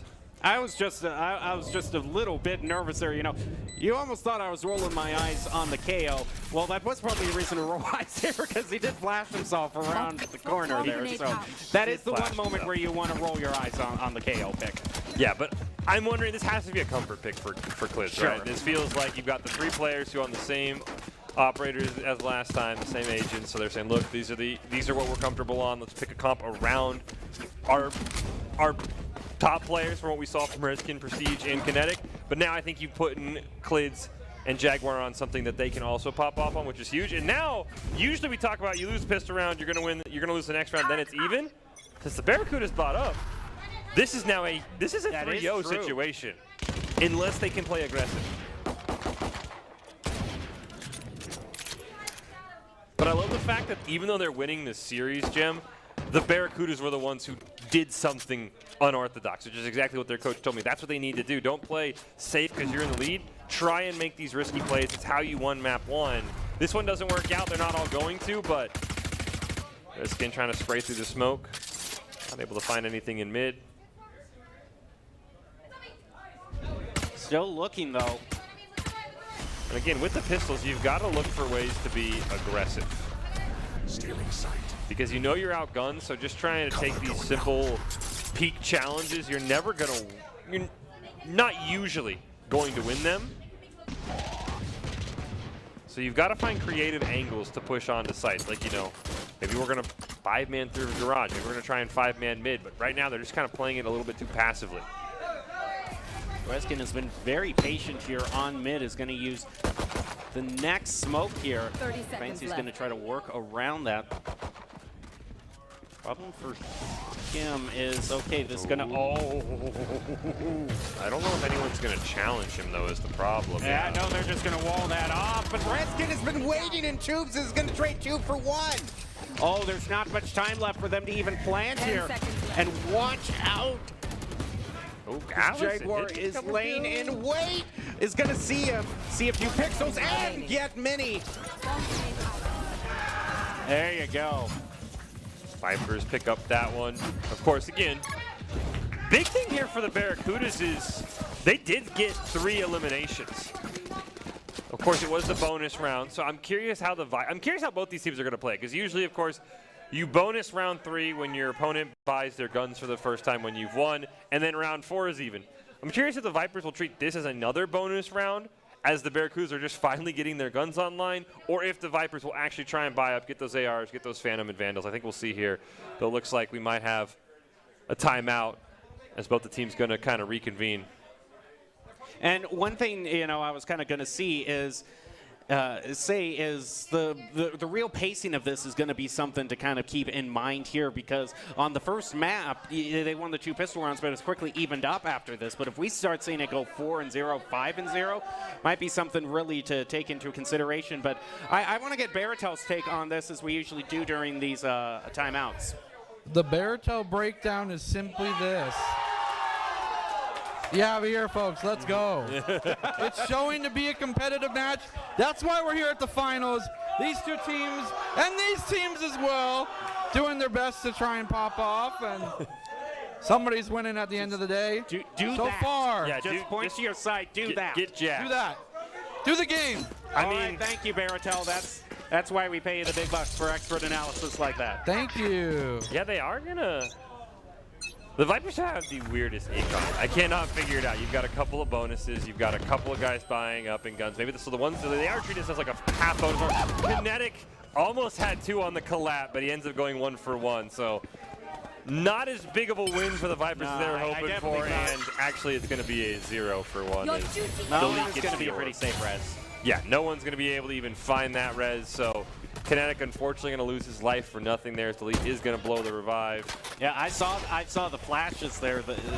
How many were blind? I thought that was going to turn out much better for the Vipers. He almost even just picked up a collateral in general as Quids now peeks a little bit. Prowler's going to go out and blind him. He's going to move out with Prestige over to the left, who is going to get Mini. They throw up the wall, and Delete is making some fancy footwork around here. Has already picked up a triple. Now how does the retake look here? Of course, keep your eye on the chambers for the Barracudas. Taking a very long route, flanking efficiently. Jump peeking here. Ooh. Watch Fangsy though. Fangsy might just touch this from the back side of the site. I don't know if. Last player standing. There's Fangsy, and he pops it off with a great flank. Doc's keys right there. Flank efficiently. Fangsy just did that. Came from mid vents. I mean, nobody on the Vipers even expected him there. Yeah, they weren't. They were so preoccupied here with all these jump peaks by the Sage. I was wondering why Sage was, why here was just firing a little, but not really fully going for the commit. But we clearly see here was just kind of stall them out so Fangsy could flank. Yeah, they just wanted time for Fangsy to easily was going to pick up 1, and if he loses that gunfight, he's going to do a sizable chunk of damage. But it's still 3-1, and the Viper's economy is just so messed up right now. I mean, they're going to try. I mean, Jaguar, and I don't think Kinetic has one either. I mean, yeah, this is the Vipers are putting themselves in a hole right now.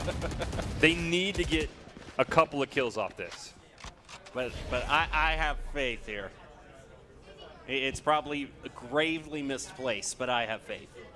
Fortunately, Barracudas will not engage. Ooh. I thought he was going to go for the knife for a second, but Fangsy, I guess one flank deserves another. Yeah, Fangsy was trying for another sneaky flank.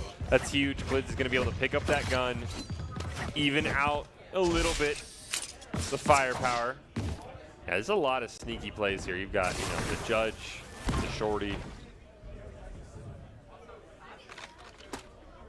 Oh, we're going to try it again, maybe. Yeah. Well, the Barracudas have grouped back up here. Oh. Is Jaguar going to check where he sees his gun? 1 to the head, unfortunately. Didn't expect the rest of the team to be there, so it is still a 3v4. It's an elimination with the Shorty, which I'm just happy with. Does take at least an AR off the map, but I don't know if anyone can get to the AR to pick it up. Oh.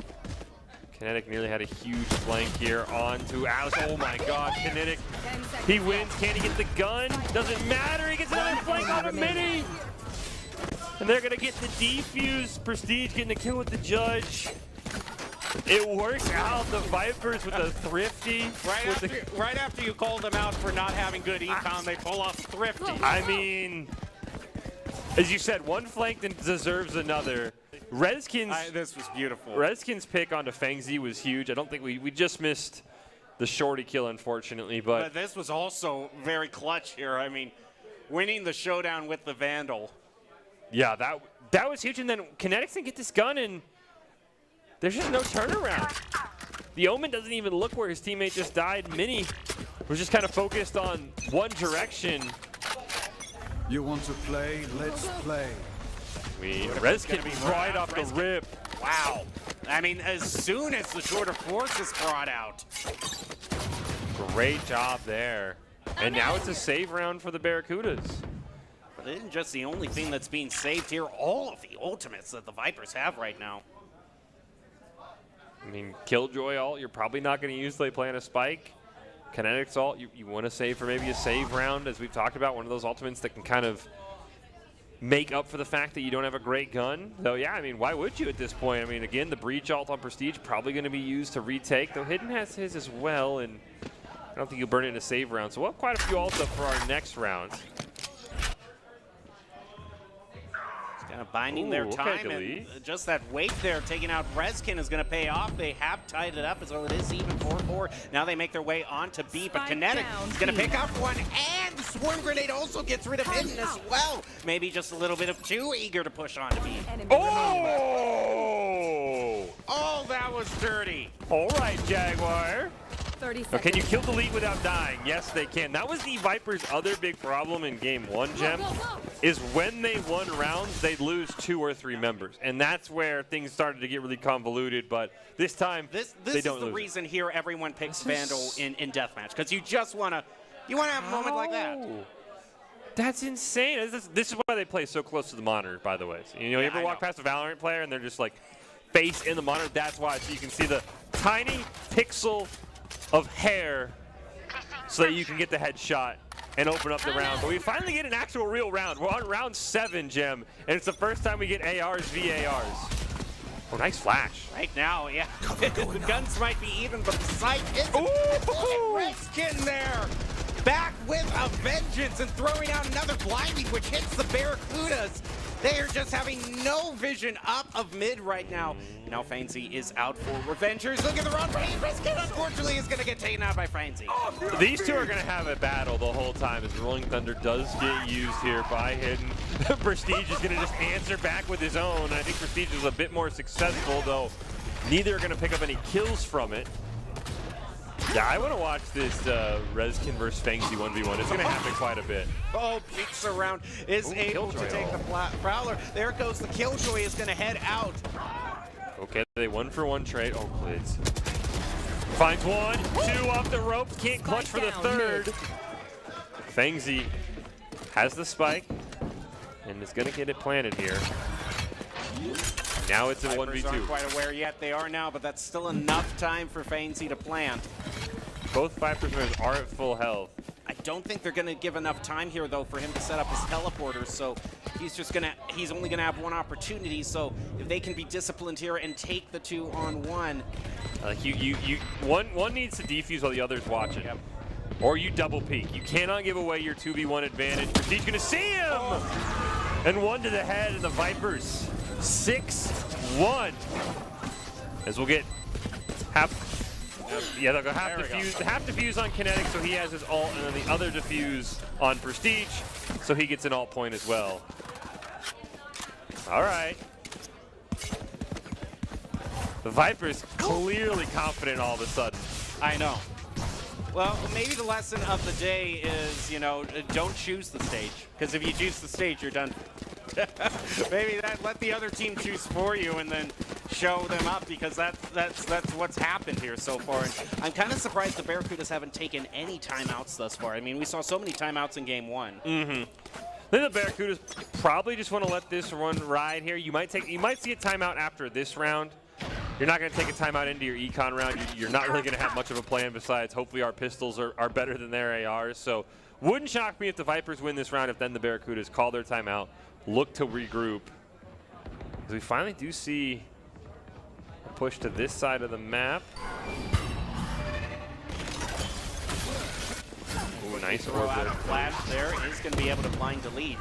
Does get the suppress though, so he does know they're there. Is Hidden, picks up 1. Delete gets a second as the KO ult. It looks like he was just trying to move out to a more prime position for the suppression. See if either member of the Vipers want to try and get to their KO in time. I don't think it's worth it. Rezkin kills Fangsy again, which is just my favorite thing at this point. Delete popping off with this Sheriff though. Lent is going to go down for the Barracudas. There goes the res out onto Fangsy. Just making things kind of worse for Prestige here. They only have 1 AR though. I mean, it is a 1v5, but it is a 1v5 where you outgun a majority of your opponent. You might catch many here. Unfortunately, Atlas had his teammates back. The Barracudas pick up a huge win for them. I'm not really sure what the purpose here was for Clids moving out there. I think when he got this suppress, he probably thought he'd have an advantage. Didn't expect him to peek through the smoke. Yeah, but he immediately turned to the right instead of still looking. I mean, maybe he thought someone was maybe I don't know. Maybe he thought someone was going up through heaven and he was seeing that. I don't know. It's just, I'd have to take another look at that. Big win for the Barracudas, though. With those that 6-1 advantage, the Vipers built up more than enough economy here to be set. And again, I think my favorite battle right now has been Fangzy versus Rezkin. They've kind of had a lot of battle in mid-vents. This time, though, I don't think that'll be the case. Is Kinetic with the early challenge onto Delete up in Garage. Delete really been popping off. Got 3 last round with the Sheriff. Gets 1 here to put his team in the ahead. Trying to get those peaks. Maybe he picks one there, and this is why you pick Sage on this map. Also gonna throw out an ult there from the breach. They're gonna get both smokes down, and now Delete moves over to some floats plant positions. Oh, just out of. Oh no, he's still in. Barely alive. Let's get flashed by Clids, but gets the suppress and looks to the left to see Delete. Jaguar just out of charges. Jaguar, I think, knows somebody's down there too. He knows they're hanging out backside. Mini does get a kill onto Rezkin, though Jaguar returns the favor, so it's a 2v3. Now 1v3, and Atlas gonna finish it off there with another kill, and the Barracudas are right back in it.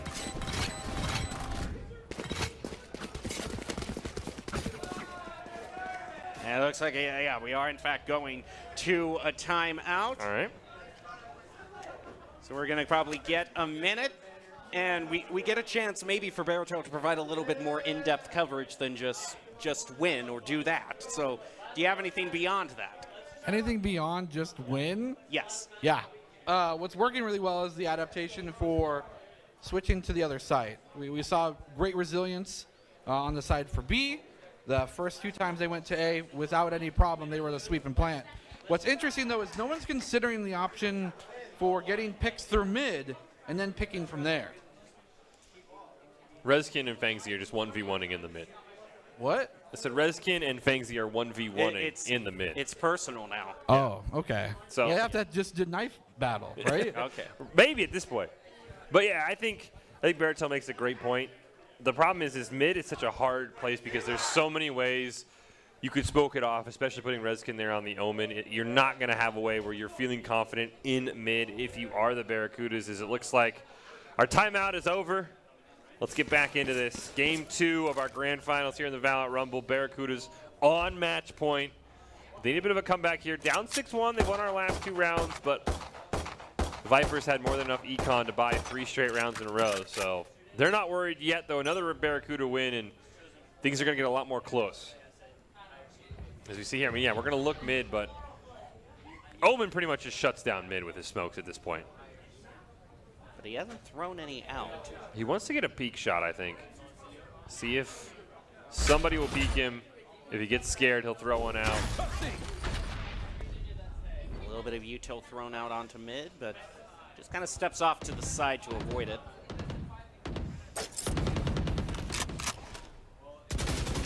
Rezkin throws the smoke down. Going to be a little bit of firing through the smoke in mid. They want to get a little bit of chip damage as Neon, though, but it does seem Rezkin is keeping his mind open to A, which might just be the right call there. So the Vipers are definitely leaning in that direction.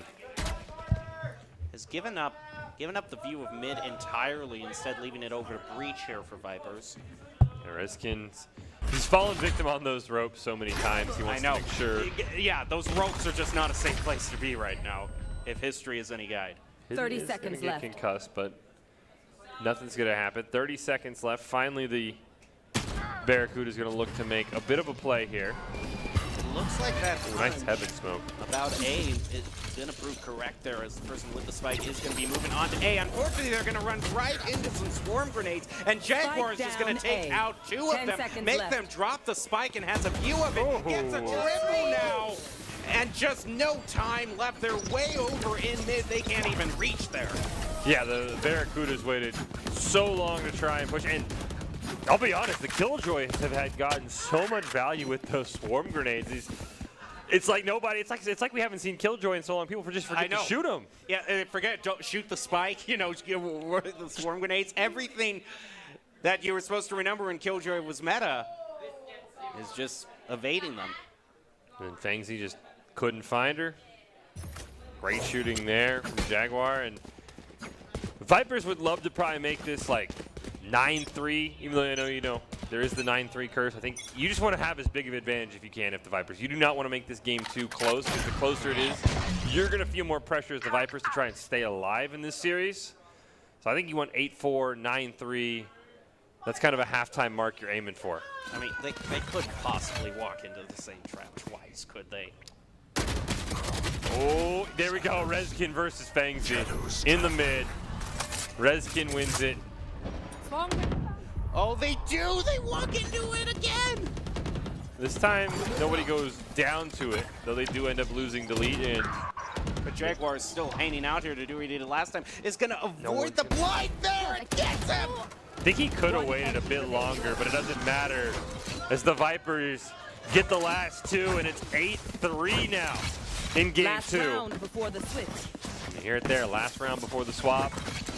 Everything's going to come out. See, now this is where Rezkin's got to be careful, because Fangsy's going to peek him with a much more powerful gun. Okay, this is probably the opportunity to realize here that this Jaguar's just setting up in the exact same place. I mean, if they're going to walk, I mean, you know, fool me once. Fool me twice, fool me 3 times. Delete's about to say, well, how about you fool me with this? Oh. Yeah, it looks like they don't want to have anything. Yeah, they want nothing to do with Jaguar. Fangsy looking for a jump peek here, trying to see if anybody's going to take a shot. Again, those absolutely nothing. Aggressive angles the Vipers take just get in your head at times. Because, I mean, look at all this util we're burning on, I mean, you know, an empty spot. They did end up flashing Kinetic, though. He ends up getting one, so it will be a trade. So that will allow a rotation, though there is no utility. Oh, delete in mid. Gets a great op kill onto Rezkin. So Klids answers right back with one more. You're going to want to watch where delete is, though, because that op is such a huge investment. If Vipers can take it away from them, well, I mean, no, they're going to be in halftime anyway. So you what? Never mind what I was just saying there. I was thinking way too far ahead. Blow your money like there's no tomorrow. What do I know? Alice is going to get stuck in this Killjoy ult, I believe. The problem is the other two players are not. Hidden goes down. There is one player detained, which means they can't do anything. And now it's a 1v3. Delete makes it a 1v2. Makes it a 1v1, but... Oh, why would you peek him? Why did you peek him? Oh, you could have just stuck it. Oh, no. Oh, no. It used to be one of Doc's keys to the game. Never ego peek the op. No, you don't ego. No.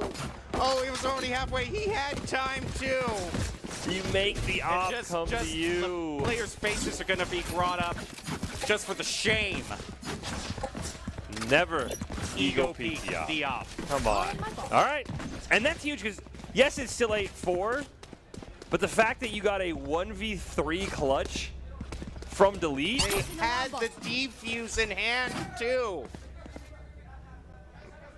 All right. Now we know if delete gets an op, might be game over wherever he's defending. So they will switch sides. Remember, the Vipers did get to pick the side, so they wanted to attack second. Oh, I like this. Here, oh, they don't delete there too. At least 1 for 1, but Kinetic able to win that trade up in B tower, so ends up not quite working out for delete like the last play he just made. Oh! One enemy remaining. Spike You know, down B. This is redemption for Jaguar. Yeah. This is huge redemption. This has to be redemption here. He's got time to, yeah, he's got time. This is a good play. Stagger off to the side here. This is a really smart play. Yeah, I like this. Well, okay. Not what I not what either of us had expected. This was smart. Is this smart? still, yes. All right, here's your 1v1. Jaguar, can you get redemption? You saw him! There you go! Spike get the extra cash as well. Huge.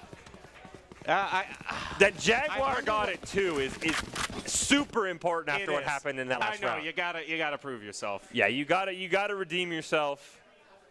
Absolutely phenomenal. Again, you and I thought he was moving over to A. Yeah. But unfortunately, just nobody expected him to be up in heaven. Many thought he was Garage. And many thought he was Garage. They probably, I bet you they were also just waiting for, like, Spike down A. Let's retake 2v1. You recently brought up the 9-3 curse. You don't think they ego keep the op just to avoid the 9-3 curse? At this point, that feels like maybe the only explanation. We'll have to, maybe we can ask Jaguar afterwards. He'll probably tell us that's why he did it. Delete just has a habit of hiding out where they do not know where he is. Unfortunately, he's not going to get what he wants. That right click failed him miserably as he only got a little bit of damage onto Clids and it just gave away his position. And look at this hard B rush from the Viper. They got the plant. Uh-oh. Oh, no, the Judge. Out of the smoke. Gets one. Oh, my goodness. Oh no, he doesn't see him, and Glitz gets the flank in mid. Now gonna try to, oh no, he doesn't pull see the knife out. No. He even got the 2 agents suppressed. I guess he didn't think they'd challenge him from tower. Thinks he's gonna hop on site. At this point, that rush they took is working out for them because there isn't enough time for the Barracudas. Not at all now. Jaguar gets it. We'll see what Atlas can maybe take one with him. No, he cannot. Rezkin gets the kill, and it's 10-4. Well, we said that we wanted There's the timeout. Yep, there's your timeout. I mean, that was a great play by the Vipers. Just hard B rush, stick on the point. And they definitely have their fans giving them handshakes. Oh yeah, I mean, you got to dap each other up. I know we got the parents from some of the players in the crowd. I mean, it's been hype. You see Coach in there, making sure the Barracudas come up with a plan again.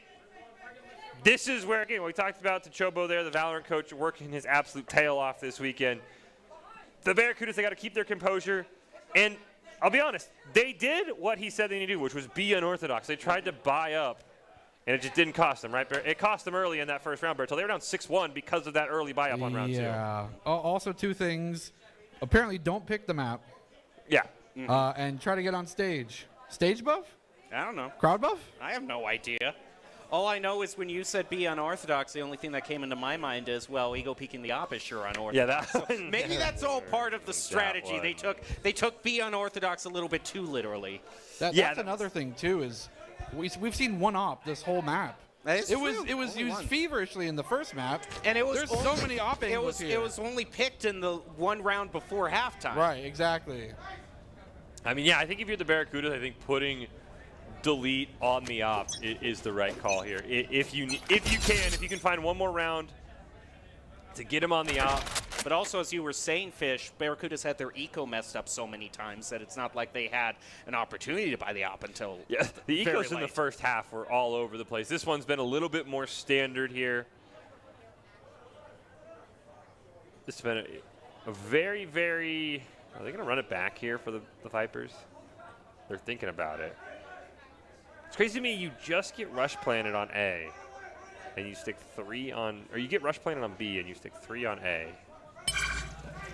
Oh, it's going to be going for the open door. Able to get this is great. Immediately.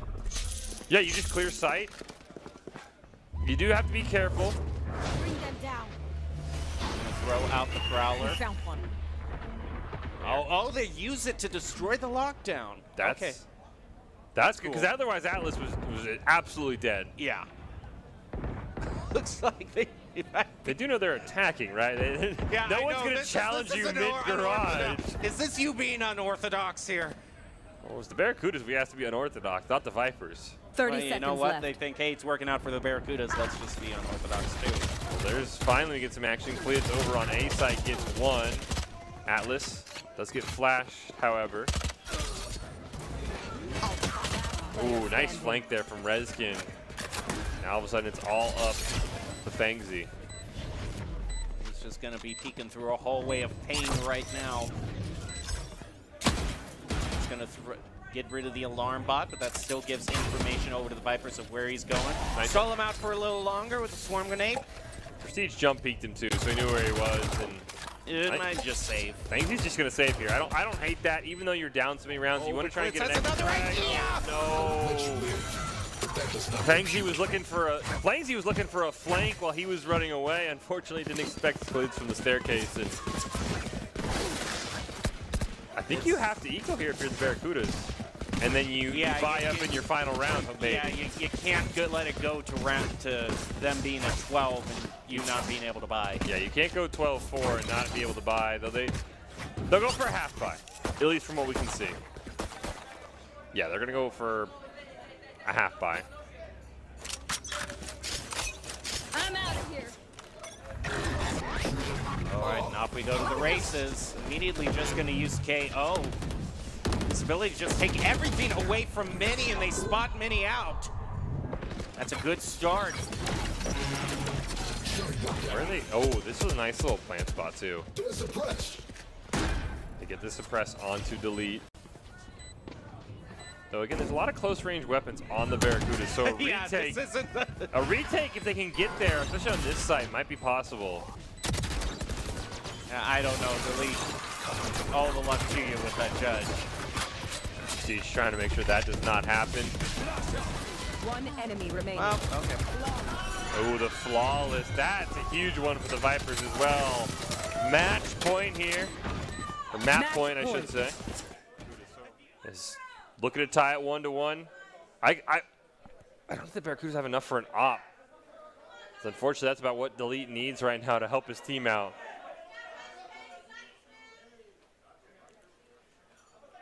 They definitely have a lot of cheering going on for the Vipers. I think everyone wants to see it go to a game 3. This econ is so bad. You never want to be on match point and you have Bulldogs and Spectres. Kinetics wants to get right in the action. Yeah, they're just going to rush immediately. Well, it looks like they're, okay, I don't know which way they want to go here. One of them going off toward A, the KO, trying to get some sort of flank.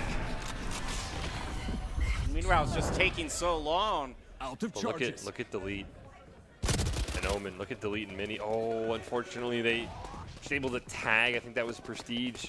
They had a great flank going, but they couldn't quite put it all together. The problem is they're spending so much time on the flank, I don't think they're realizing way over on the other side of the map, Spike's main planet. Yeah, that's a great rotation from the Vipers. As soon as Mini kind of revealed himself in mid, you knew they were looking for a flank.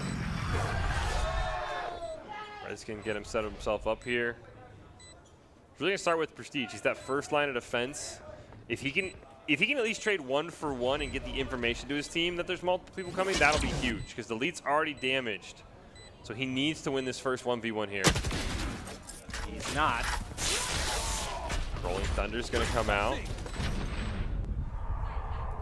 Does end up tagging Delete as well, unfortunately. All right, it's up to Clids. Can he clutch it? No, he cannot. The Barracudas will stay alive here. Just barely. They're hanging on. 2.5 on the Spike left. 12-5. But the Vipers can afford to lose 2-3 rounds. Again, if Prestige wins this, that's what he had to do. Unfortunately, the Rolling Thunder did end up concussing Delete, which made this a concussed v concussed battle, which was actually kind of hilarious.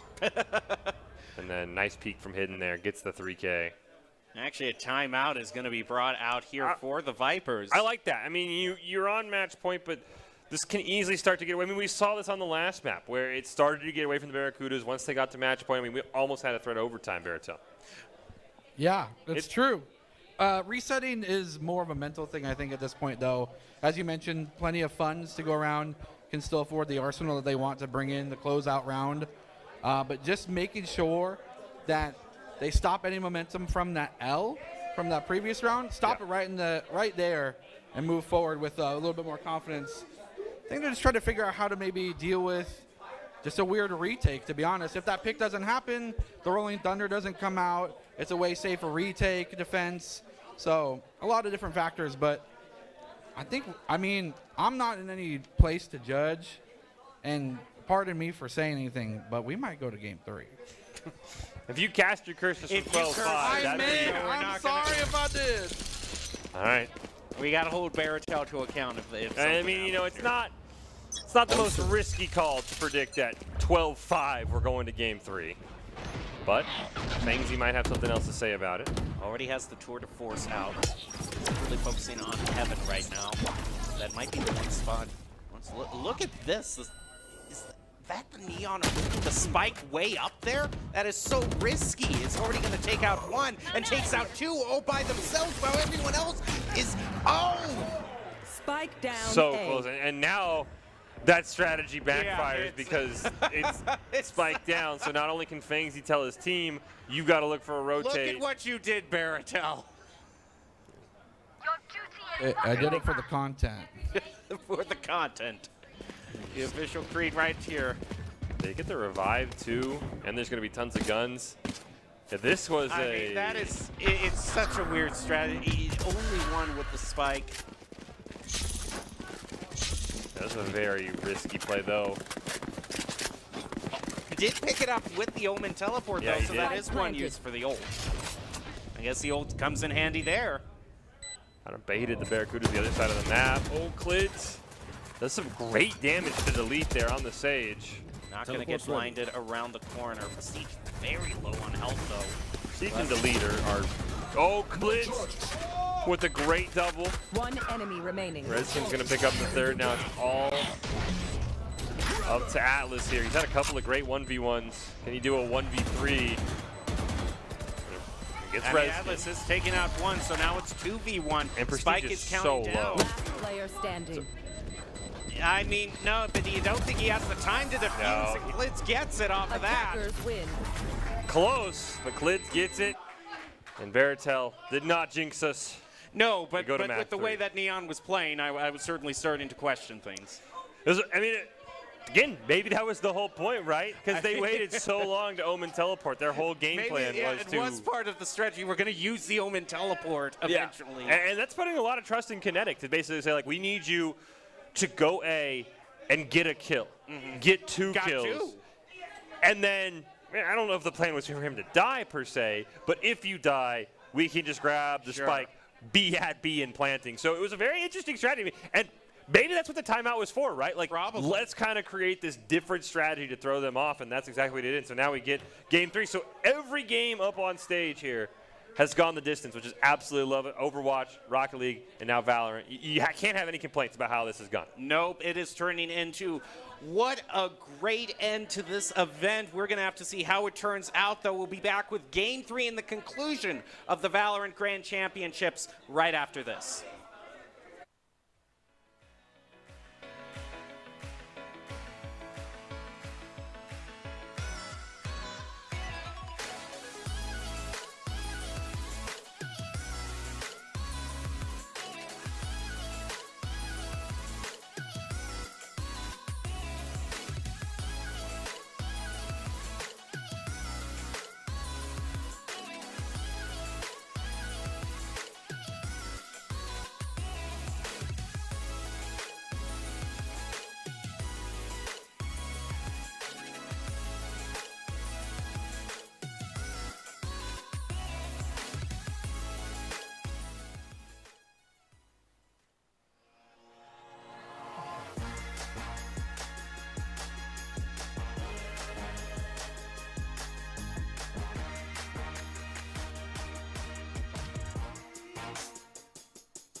Growing up in Idaho, we have certain rules we live by. First rule, camouflage never goes out of style. And always buckle up. Seatbelts save lives. That's a rule we can all live by. Growing up in Riggins, we have certain rules we live by. Look both ways before crossing the street. Fishing stories get better the more you tell them. Small town life makes your life anything but small. Never work alone when you go hunting. And always buckle up. Seatbelts save lives. That's a rule we can all live by.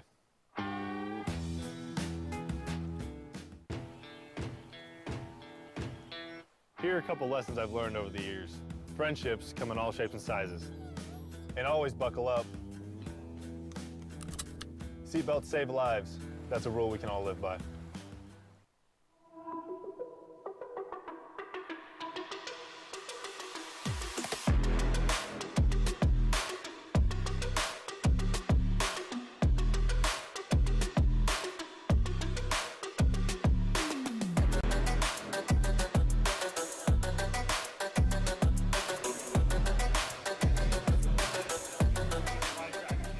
Welcome back, ladies and gentlemen. Hope you got yourself some water or perhaps a unsweet iced tea. As myself, Jared Barracudas, and joined by Matt Burns-Potoff, VP and GM, United. Yes, How's it sir. going? It's going well. How about yourself? I'm doing fantastic. We got a bunch of Game 3s happening, final series. It's a big day for Esports Tower. How you feeling? I'm feeling great. It's just an absolute pleasure to be out here talking with the parents, the kids, and most importantly, just listening to the passion out there. Yeah, there's a lot of passion to be had here. A little bit of a stage buff, I think, going on right now, where whatever team's up on stage gets a little bit of an extra cheer crowd going for them. For and sure. That kind of thing to experience is phenomenal. When it comes down to this program being available, Esports Tower, really connecting and networking all these fantastic schools and programs together, what do you think are characteristics that stick out for when it comes to recruiting for your own program? Yeah, I think the intangible aspect of recruiting is more important than the skill sometimes, because everyone can aim straight at that level. Everyone can make a play when they need to, but teammates that can reciprocate criticism, can meet each other in the middle, that can communicate in an efficient manner, can work with the coaches. All of those small things make a huge impact to any team's trajectory. I just wish I had the chance to play on a main stage when I was a teenager. I'm 30 now, and unfortunately, back then we had LAN centers, but it was just four PCs, no main stage. Really. Exactly, yeah. Just the fact that this kind of thing exists now, again, sound like a broken record. Wish it was available when we were younger. But the fact that we're able to open that up as an opportunity for the younger generations to come is phenomenal.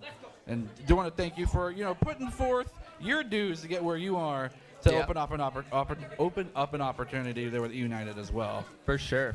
No, this is just incredible. I think, as I stated before when I was talking to them, just trying to soak up as much time, like even getting a chance to play on a main stage is a completely different feeling than playing at home. And it allows these players to work on their nerves, showing up when it's needed, seeing if they feel anything different when they're actually sitting next to their teammates compared to being at home. It's a completely different environment. And some players might even thrive more on a main stage than at home. And they've realized that they need to be on the main stage to be at their best. And that should only give them more motivation to continue to put in work, put in the time to be up there all the time. And that's directly relatable with real life skills. If you're thriving in an environment where all the pressure's on you, you're a team leader. Sorry, that's your genetics got you there or something like that. But I was talking earlier with a couple different guys here. We all have maybe a guilty pleasure game.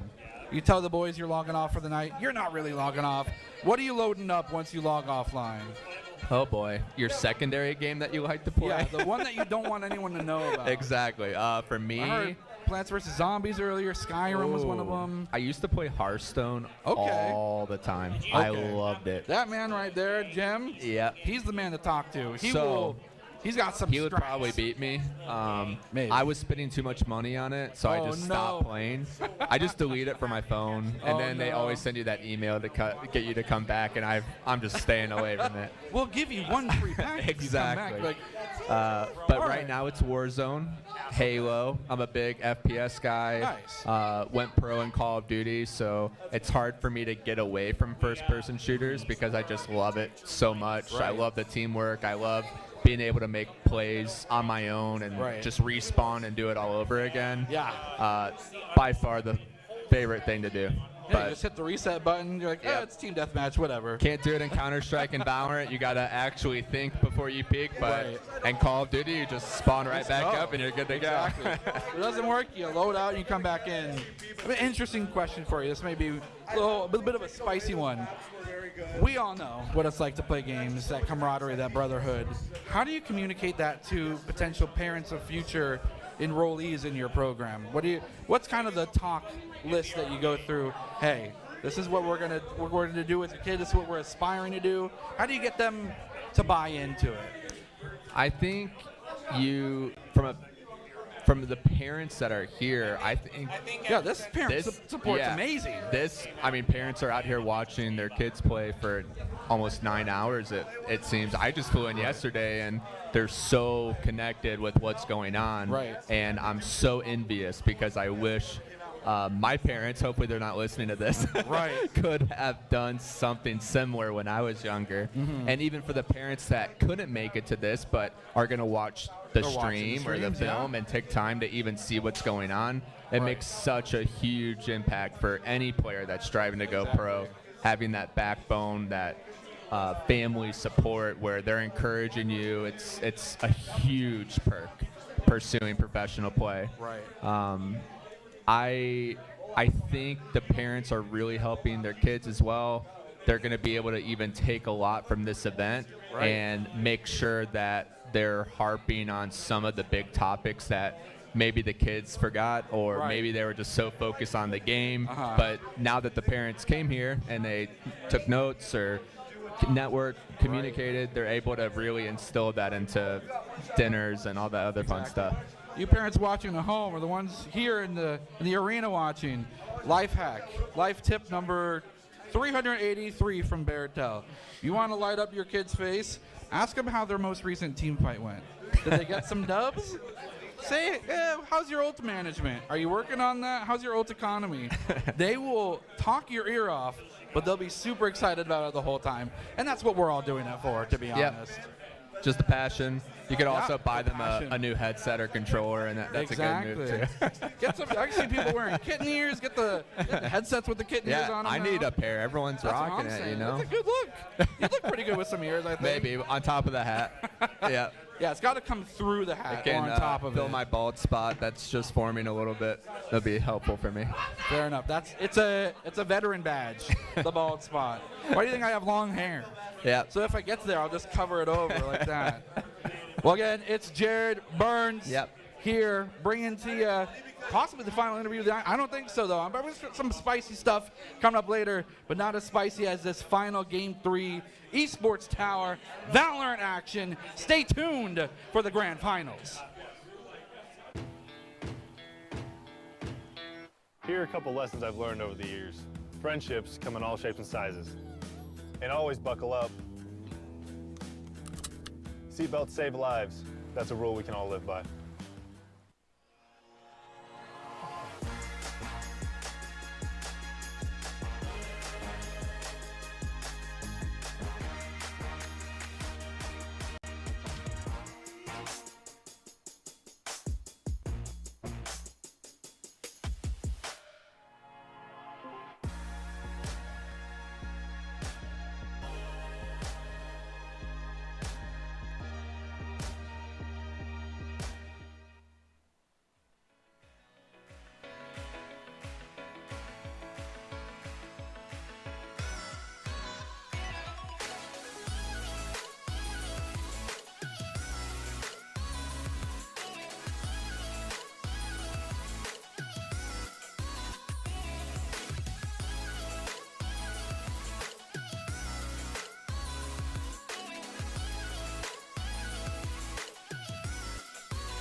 Welcome back to the Boise State Game Pants Esports Arena.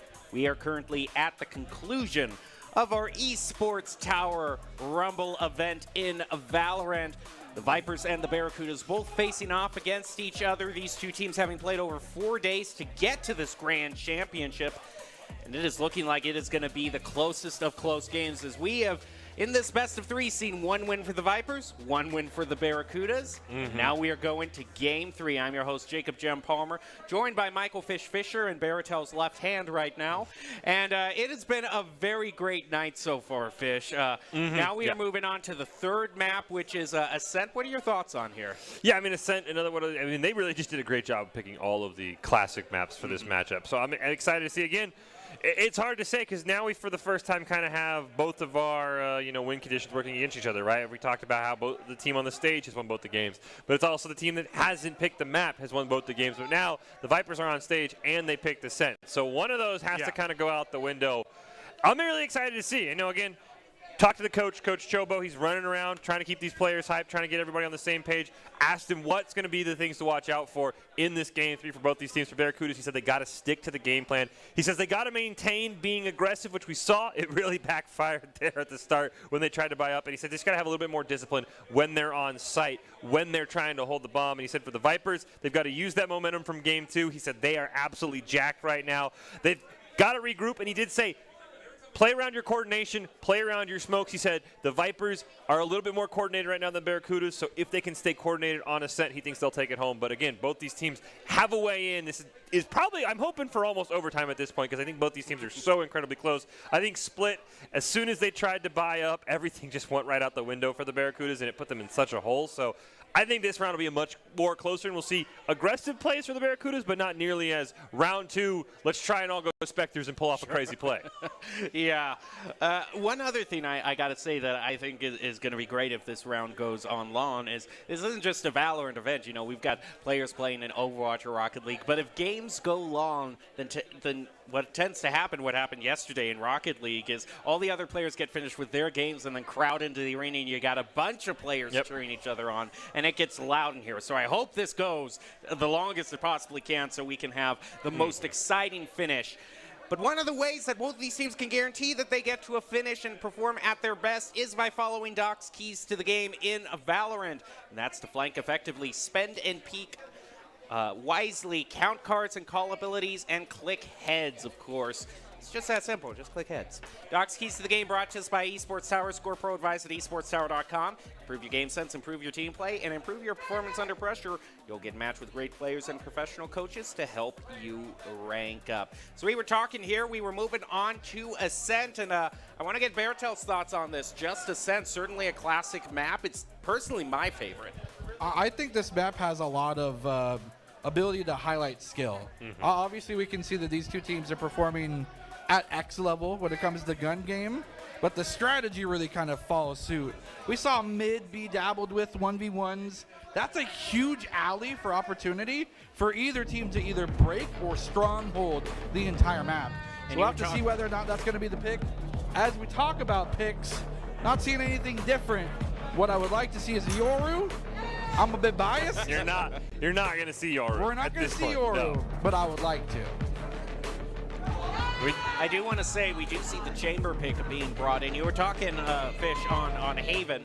Not too many spots for Chamber, but on Ascent, it's a different story. You've got just such a wide open mid area. Yeah, and I mean, you see Delete on the Jet. If he'll hover it for the next 30 seconds or if he'll lock it in will be the question, but I'm assuming he's going to stick on it. So, of course, we saw his insane pop-up play with the Sage.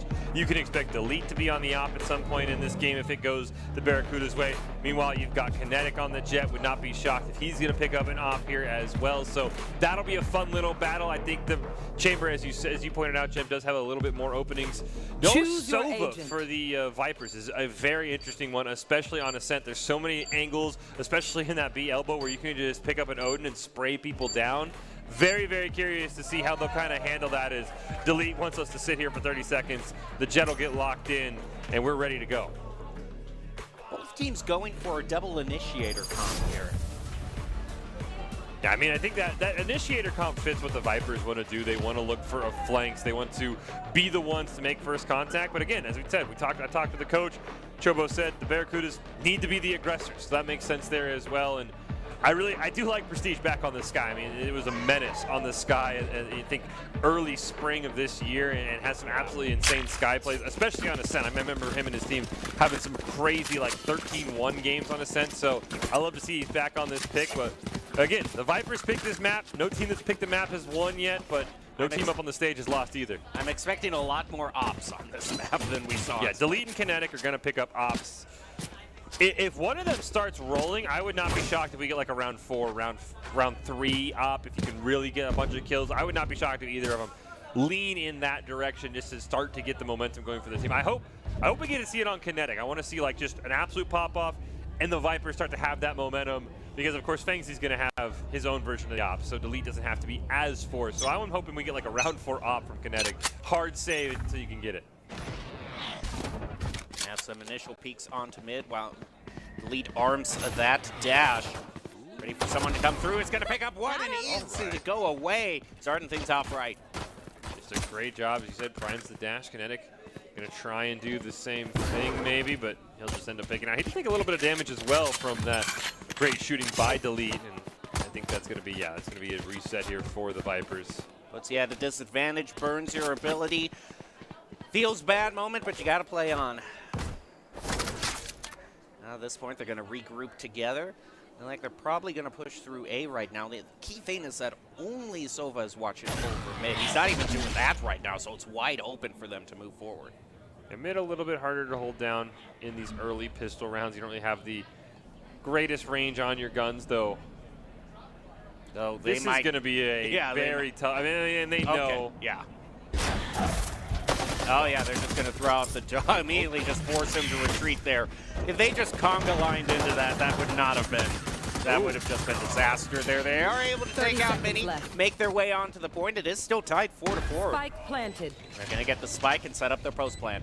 And already you see, oh no, okay, sorry. I thought Kinetic was already up on Heaven, but no, they're both down. They're both down below it, just waiting for someone to drop down. Knife is going to be thrown out onto point, going to be answered back by another knife. Teams aren't quite moving in, they're just going to wait. And no one's fighting for the floor either. Fangsy moves down, just hops on top of the generator, actually. Now Prestige is able to take out Atlas. Reskin is going to exchange some shots with Prestige. Actually Hidden and is able to take him out. Prestige gets a triple, and that's going to be the first win for the Vipers. That's just a great job by the Vipers. After that B push went awry after a great play from Delete, they immediately regrouped.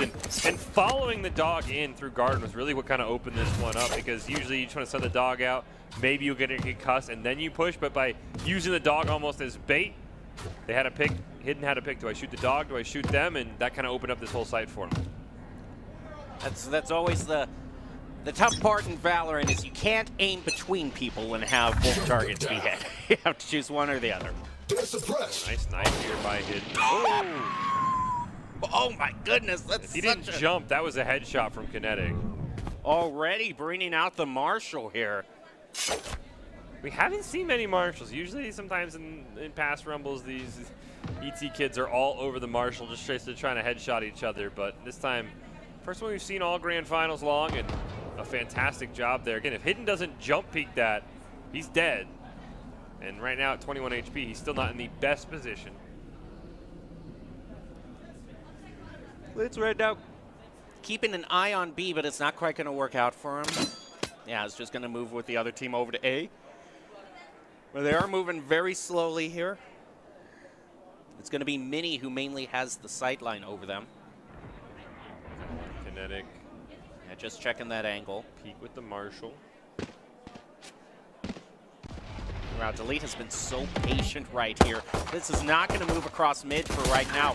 Might actually catch Delete out. We'll have to see. Right now, Reskin and Kinetic devoting that Marshal to use, and it's not really going to matter at this point what happens in mid, as everything is planted down on A. Just 2 left, and that Hawk is just going to send Atlas running for cover. Ooh, I like this relocation. angle. Yeah, he gets great height advantage. I don't think Atlas is going to expect him up here.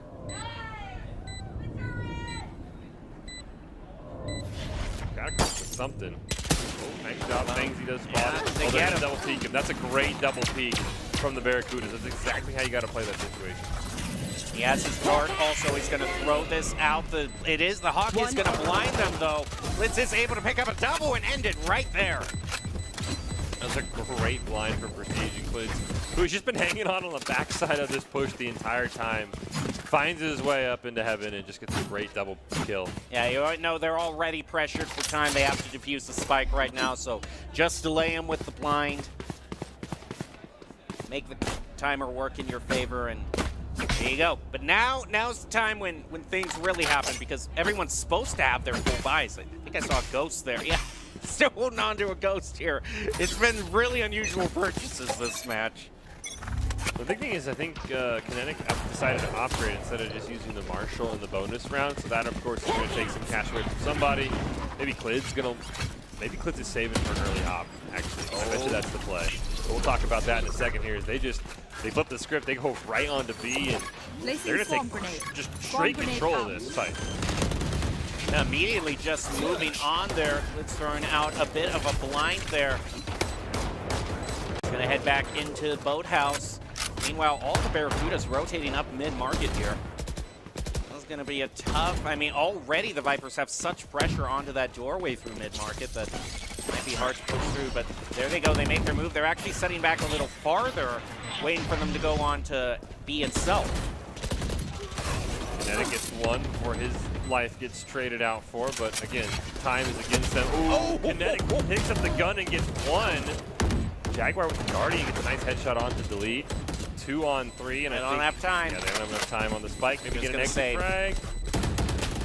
And they don't have to buy next round because they get the Vandals and Phantoms that got dropped by the Barracudas trying to spray. They're actually setting back. I want to keep an eye on Kinetic's inventory here, though, as the Vipers 3-0 up on stage. What a team play for Clids, though, if this is the hard op save by your teammate. I thought for sure it was done there. I thought that reload animation. I did, too. That was a great headshot. Great centering, honestly, to be able to have that crosshair ready. All right, where are you at, Kinetic? Right there. No, still doesn't have. Wow. Wonder what Clids was saving for. He was at 4,400. That almost felt like an op play. It's only going to stop the dart there. Taking a very risky peek right down mid. Atlas isn't even going to peek out. Just gives a little bit of a peek there, but overall, Delete is able to take out Clids with the Sheriff. Finally some... Oh, and now look what that opens up for Delete on the backside through spawn. Turret down. Also, look at all the damage that Kinetic took is going to force the kill out from Sky. Dog does come out. Dog traded for the Al drone. No blind. With the flash. This Jaguar does pick up one. Then going to trade right back, and I think Delete, unfortunately, was a little bit too slow, so Reskin is going to get... Oh, he gets killed mid-plant. Down A. Now it's still a very awkward situation for the Vipers. Delete's here, and he does go down, but Fangsy's going to finish him off. Now we've got the match on our hands I was waiting for. Yeah, they're back. Interesting, we saw, was that an Omen? Oten laying down there? Maybe that's what Clids was saving for. But the Vipers have enough to go for a full rebuy, it looks like.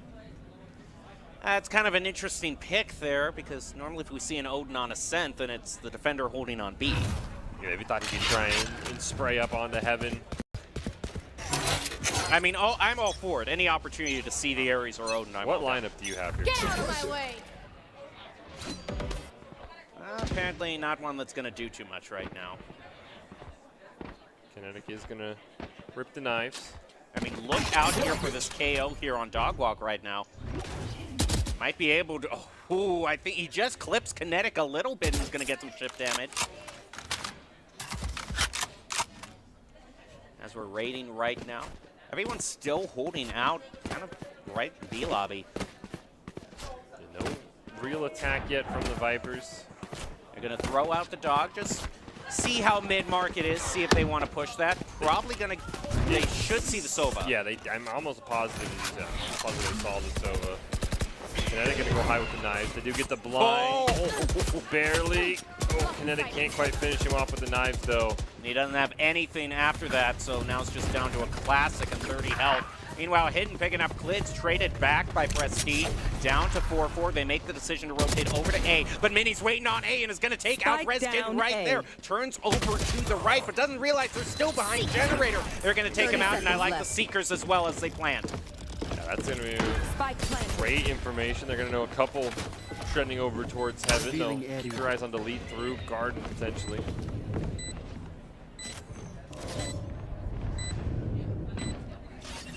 Meanwhile, as the timer ticks down, Barracudas have to make their move here. They're actually going to bait out the defuse.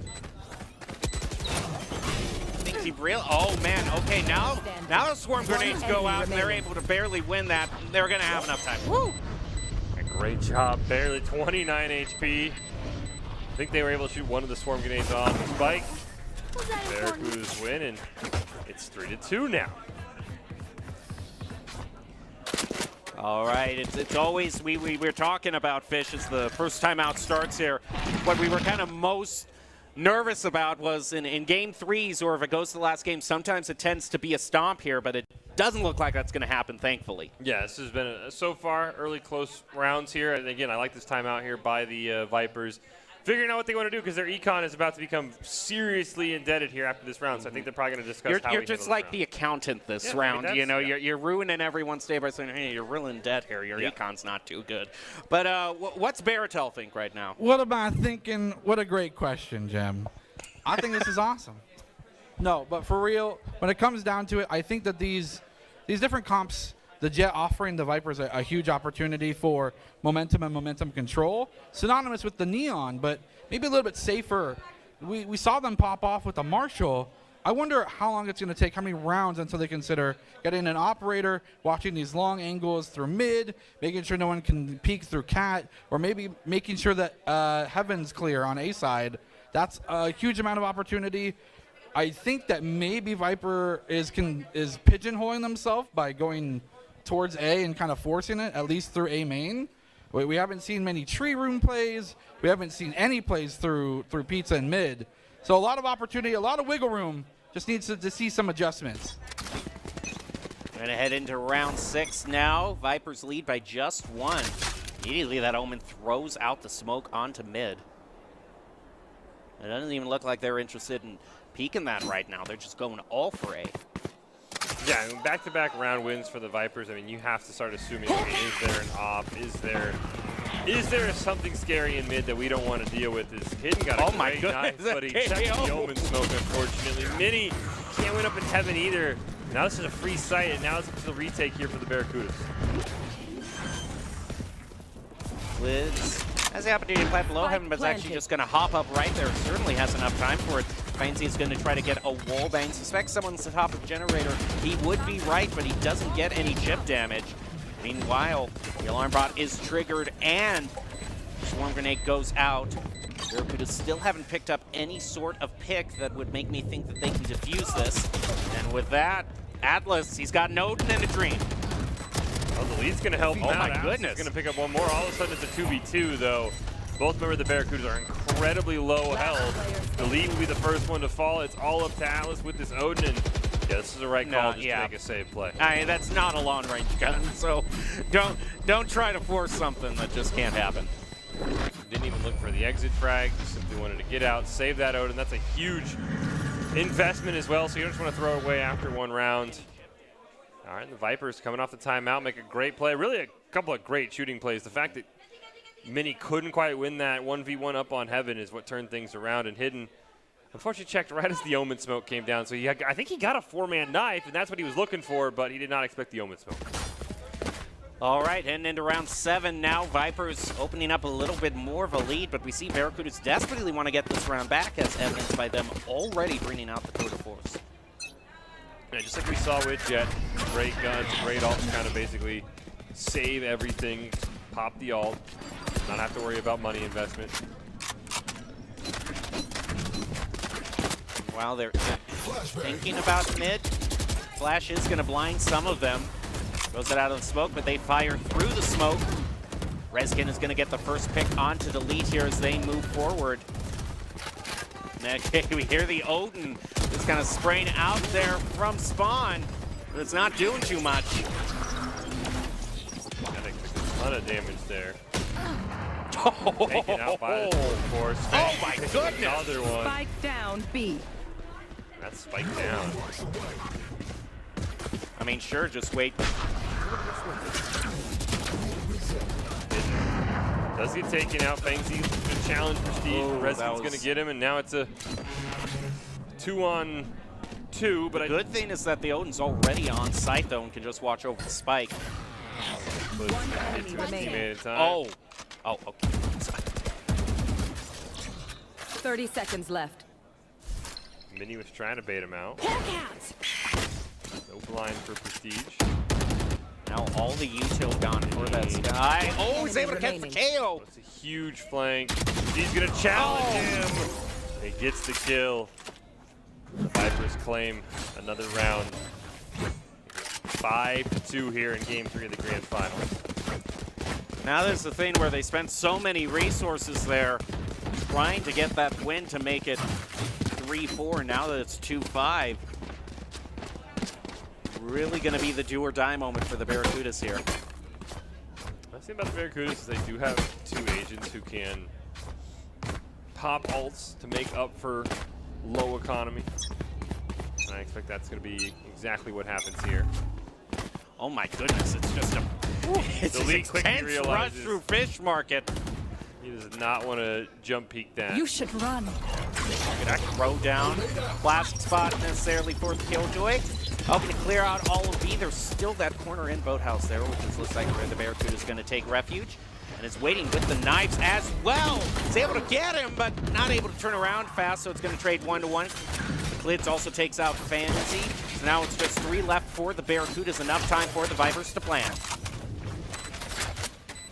Got 2 in mid-market here for the Barracudas. You've got Hidden. Trying to live up to Doc's keys here, but of course you are on a timer at this point. Right now the Barracudas really just haven't shown too much interest in trying to push. I think they understand how well fortified this side is for the Vipers. Yeah, they're gonna look for exit frags, I think. That's really they have something. No interest in this. They're saying we just want to get picks as you're running away. How well is it gonna work? They are able to get 1-and-1 with the Marshal as well. And they keep Jaguar. Vipers all die. That is the example of making lemonade out of lemons right there. Still, the Vipers still get the round, so you got to make something off of this. I mean, from the start, the Barracudas really just had no interest in trying to take this site. They realized in a 4v3 with the Killjoy, with Prestige on the Sky, they're just not going to have ways to get in, but that is probably the best you can feel about a loss, though. I'll say that. Yeah, the fact you that's get the best round loss I've ever seen. And now you get to invest all of this cash. And again, if you win here, despite the Vipers winning the last 3 rounds, Get out of my their way. econ is not going to be great because they did all just die. They do hear the 9 pop for Kinetic. He's not really going to have anyone to use them on. He's way over on B, but Mini being the hero right now, taking out Kinetic, and Jaguar is going to be caught behind Generator, though, and going to be taken down. So now it is 3-3. Atlas finds himself up in heaven. He's going to use Hunter's Fury right now. Answer Blast to get some chip damage on one. They have to teleport away. That's going to be the it for the damage. Hidden got a great pick from the backside of A. Gives the ping around Generator, telling Hidden, hey, there's someone back there. They're trying to pinch in. Reskin from all angles. The Prestige is waiting down there below heaven. They take him out, and that's going to be the round taken for Barracudas. Yeah, that was a fantastic flank from Hidden there, and a really great Hunter's Fury to kind of buy them some time. Predicted right where they were going to plant, and that bought time for Hidden to make his long flank down through spawn.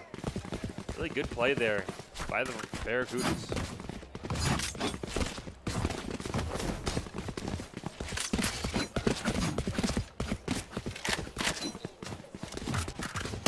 As we're ready to head into round 10 here, Barracudas still have a long way to go, but good news for them is it looks like they have forced out a bit of an eco round here for the Vipers. You only see a Ghost here being held on by Jaguar.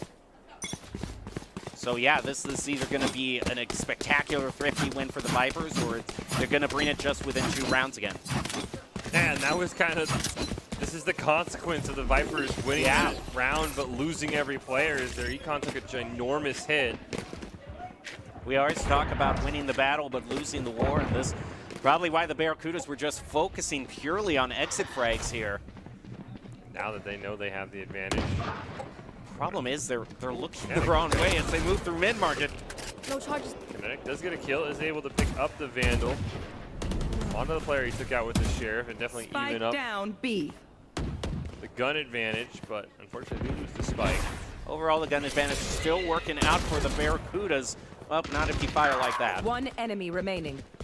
1v3 here, and unfortunately Cliz can't get it done, and the Barracudas starting to find their way back into this. Now it's going to be able to be a full purchase for the Vipers, so now we're going to see if the tide truly turns here if Barracudas win another one. Barracudas might be able to kind of snowball this into a 6-6 half. Because of course the Vipers, even though it will be the last round, aren't going to have that much cash to spend, so. And still no off spot. Yeah, he seems to have been playing it very safe. The op is a lot of cash investment, and neither Delete or Kinetic have had the pop-off moments to be able to afford an op. I want to see how early Prestige is going to rip these Seekers, though. That's going to say what the Vipers' plan is. Is it a pre-plant Seekers to kind of get information? Is it going to try and take a site somewhere through mid and then go from there? Hidden is holding down. Enemy mark. I've got your trail. Oh, there goes the Seekers right there. Oh, the KO isn't even able to get the ultimate. Jaguar. What a flick on the mini. Heal up, squad. Gonna be using the heal, but wow, it's healing. Delete takes him out, and it's gonna get another. Spike down A. Doc's keys to the game. We talked about it playing efficiently, but now Kinetic it's a 1v3. gets 3. Force them to dash out, and there you go. Get the spike down. Here we go. Last round before the swap. Last time it was 8-4. Now we might see an op. If there's any time to buy it where there's going to be no consequence for investing that much, it's now. Yeah, that's the only time we saw an op last game was on that round before the swap. It's only the Vipers who have enough cash for it. And, I mean, they really haven't bought too many ops. We'll have to see, but... Oh, yep, there it is. There's one. He's going to be taking a very aggressive peek out on it, too. It might just pay off. Let's look at the right moment. It's too busy focusing on the off angle. Might not notice. Okay, now sees him. There you go. Zach. That's what the Barracudas need if they want to get back in the game. They need to put Delete on the op. Despite that initial pick there, it seems like the Vipers are still pretty committed toward A. Might be able to catch this K. Oh, no, nope, they're not going to be able. It was smoked off. Maybe try to Delete. Didn't think they'd stick around. Still not 100% convinced of that. I mean, Klitz is, oh my goodness, as soon as the smoke wears off, it's putting him in danger of that op. We hear it firing, but he is not going to go down in mid. Meanwhile, the call has been made to rotate over toward B for the Barracudas. Klitz is taken out by Hidden. Now it has evened it out to 4-4. If anything, wow, you see in Barracudas, their Jet actually took more damage on that engagement. Yeah, the Jet took a ton of damage in mid. As Mini does pick up a kill. Fortunately. We just have the Omen teleports hanging around awkwardly. Omen teleport actually used really efficiently here by the Vipers. Kinetic's able to get a kill here. Spike's be playing. We got another Viper teleport come out. 10 seconds the Barracudas be put in a very good spot. Delete. This is going to be a very tough play for Delete with 31 HP with the op. Oh, and just sees a whole bunch of smoke right there. Has to wait for it to wear off. Kinetic could still pull out the knives at any moment here. Sway, yeah, he knows someone is back there. Wow, he just clicks away at the wrong moment. He's going to ping onto Kinetic. Does pick up the kill though onto Delete. He only has 2 HP though. Oh, can't find the kill onto Mini, so it's a 2v2. Oh, doesn't have the time. 1v1. And Prestige picks it up, as you said. Didn't have the time though, regardless. But it's 8-4 at the half for the Vipers. Looking to pull it off here in game 3. Playing the grand finals. I guess the ultimate question here is what side were the Barracudas, were they expecting to be more comfortable on? Were they already expecting to not be comfortable going on defense here and be more comfortable on attack? Or if it's the other way around, then the Vipers are looking really good. Well, Barracudas did get side choices. This wasn't their map, so I think they definitely wanted to be the team that's attacking last here. So they clearly have to have a strategy of some kind. That works. They're not going to have too much of an error margin here, but it's still within the realm of possibility. This is going to 2 knives thrown out right towards A. Bunch are going to be suppressed, and he's going to know everyone's there. That's a great 4-man knife. Oh, look at the lead already. 6 on the map here.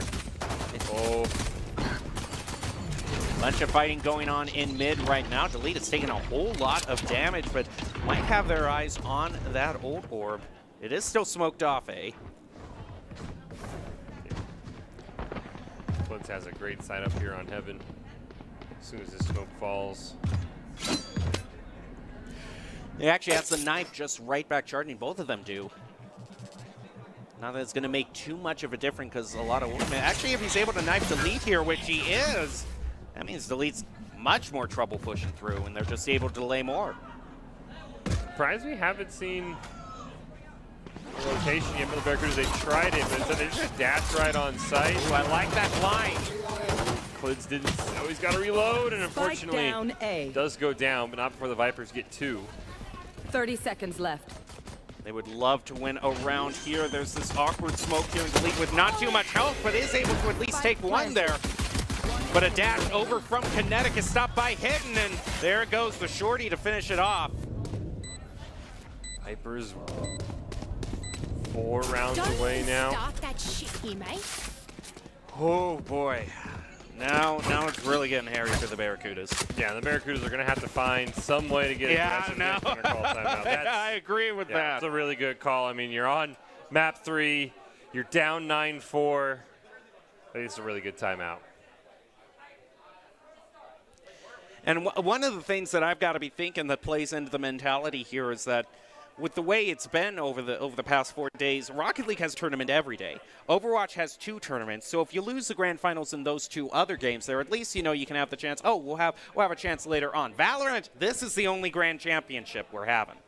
Yeah, I mean, this has been all building up to this for these Valorant kids. So yeah, I'm curious. I mean, you got to wonder what the Barracudas are like. They were fully confident after game 1, but unfortunately, last couple maps have just gone the Vipers' way. And I mean, again, this was the Vipers' map choice, and they're playing it like that. So I'd love to be a fly on that wall in that room over there and see what the Barracudas team plan is going to be coming out of this timeout. I mean, I guess we can ask Barratel, what would your advice be if you're talking to the Barracudas? Because they got to win so many rounds now.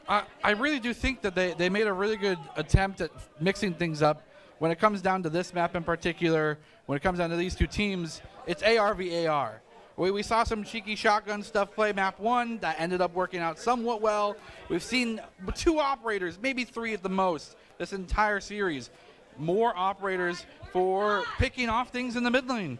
Get yourself in the middle of the map and open up from there. It's certainly an all-in strategy with all the credits you have to spend to get it, but it might be, time for the Barracudas to try something that risky. Kinetic is going for the miniature op. It has some Marshall in his hands, which, since they're in such a big lead right now, wouldn't be surprised if it has a little room to spend those credits. It's pretty hard for Delete to save up for the op. Through the smoke, just keeps spraying. That's a great pick. He just saw Fangsy before the smoke went down. Rezkin's going to get a pick onto Delete as well. They will get the spike down here. So they do have to force a retake from the Vipers. Oh, and the blind is going to hit the Barracudas. There's only 1 left. They take him out of flawless. And right after you have your timeout to try to turn things around, that's really got to sting. That's a huge blow coming out of a timeout to get flawless. I mean, you do get a buy this round. You are going to have the advantage over the Vipers here, who are just going to be in the bonus.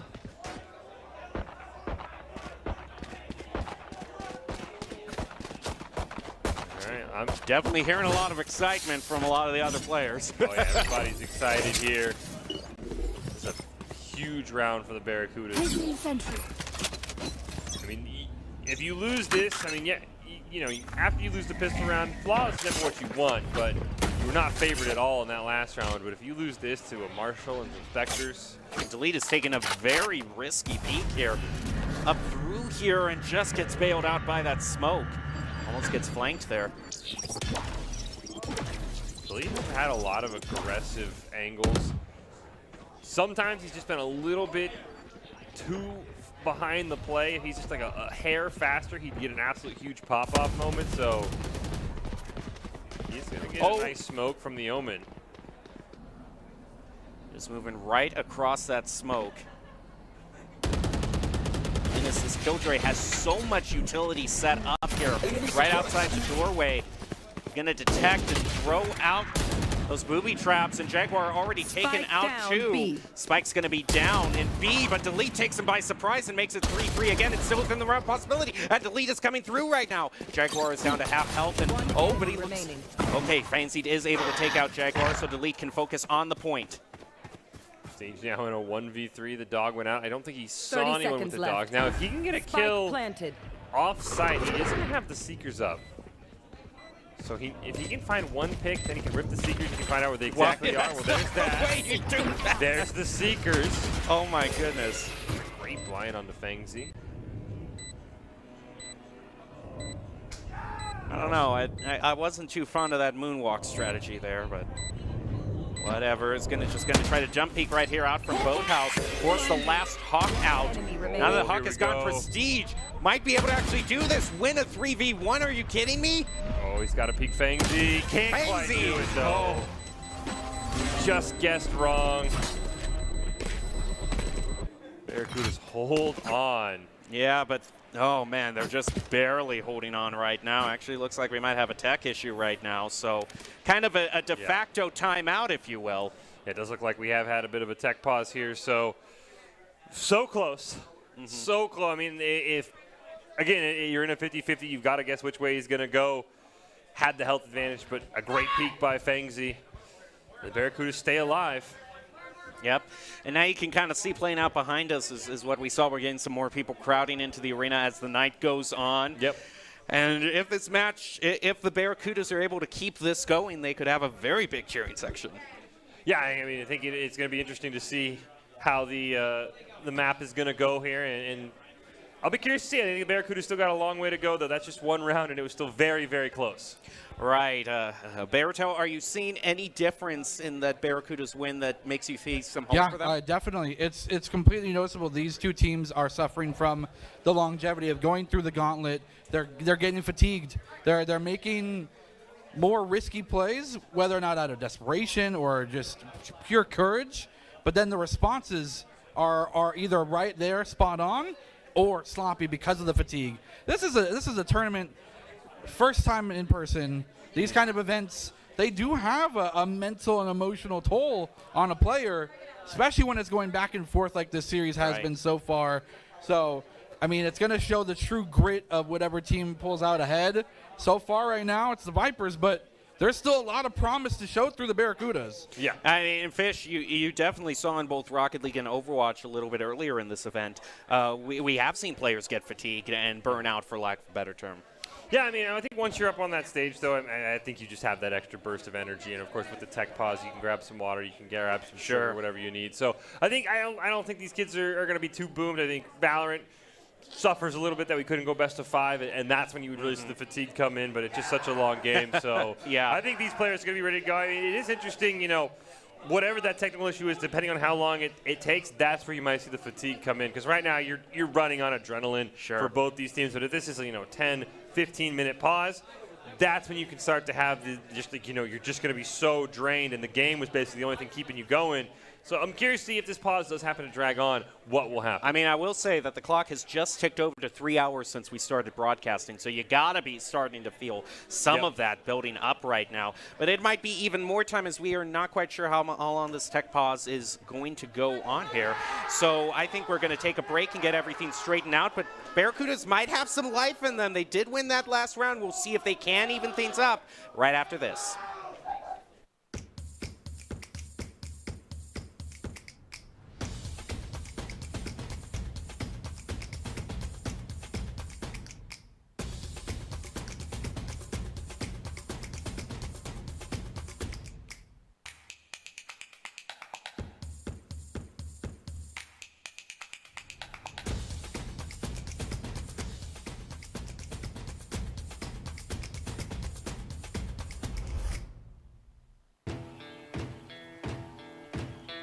Here are a couple lessons I've learned over the years. Friendships come in all shapes and sizes. And always buckle up. Seatbelts save lives. That's a rule we can all live by.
Here are a couple lessons I've learned over the years.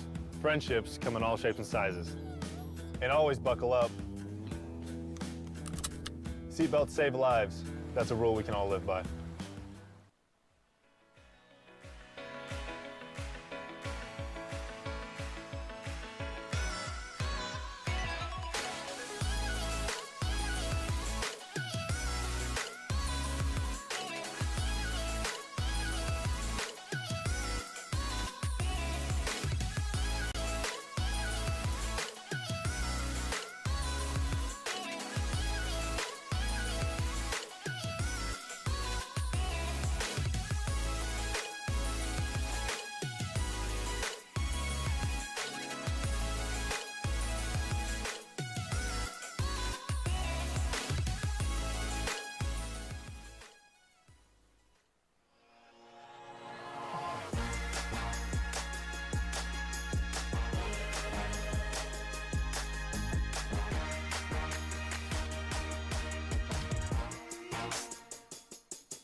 Growing up in Riggins, we have certain rules we live by.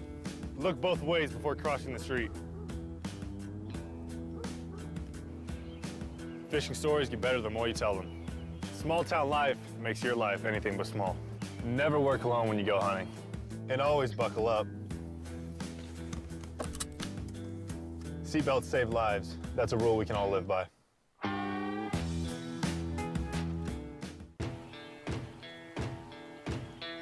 Here are a couple lessons I've learned over the years.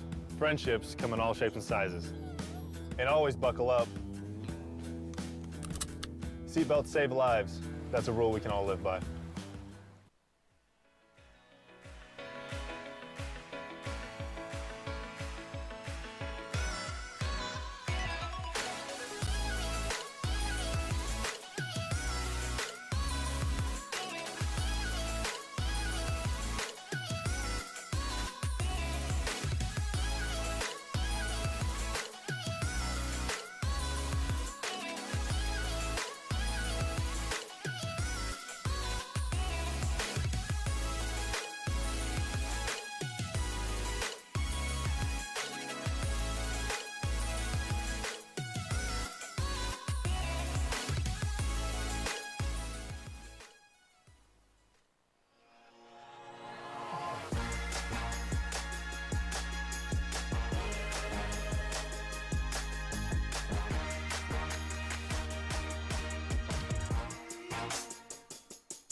Welcome back to the Boise State Game Pants Esports Arena. You're currently joining us for Esports Valorant Rumble, and we have such a close match between. I'm stereo host Jacob Jim Palmer, joined by Jared Baratel Castiglione and Michael Fish Fisher to call all of the action for you. And you know, Fish, I was saying earlier, if this round goes long enough, we'll start to see the other players start to cycle into the arena, and we have seen that now. So the full undivided attention is going to be going on to the Vipers and Barracudas to close out this event and see who is going to walk away the Valorant championship. Yeah, and, you know, as we talked about before the break, I mean, this issue did kind of drag on long. So, I mean, how can the players respond, right? This first round out of the break is going to be very telling, I think, especially if one team kind of rolls. That's just going to tell you that the other team they ran out of energy. The adrenaline was carrying them. It's been a long, long night, but we're ready. We're hopping back in. It's 10-6 Vipers, game 3 on Ascent. That's 10-5, actually. Worse for the Barracudas. Yeah, Barracudas.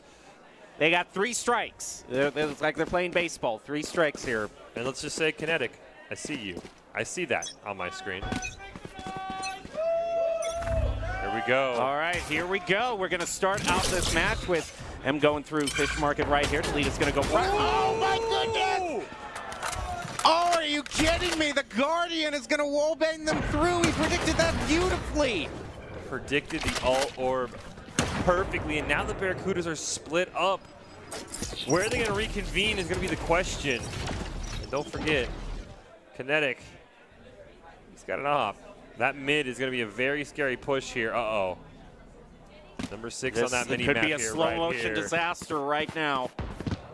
Just going to have to see. They do still have their smokers, so they can block that off. That's indeed what they're going to do. Yep, so that they can move over towards A, which it looks like both teams are getting wise to. Kinetic moving back to take the sideline through Garden. Yeah, you got to make sure you have to have a smoke for this too, but they don't. Oh, he missed.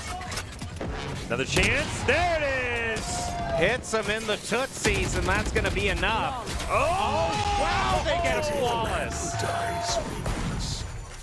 I don't want to be that guy, but you come out of a long pause and it's flawless.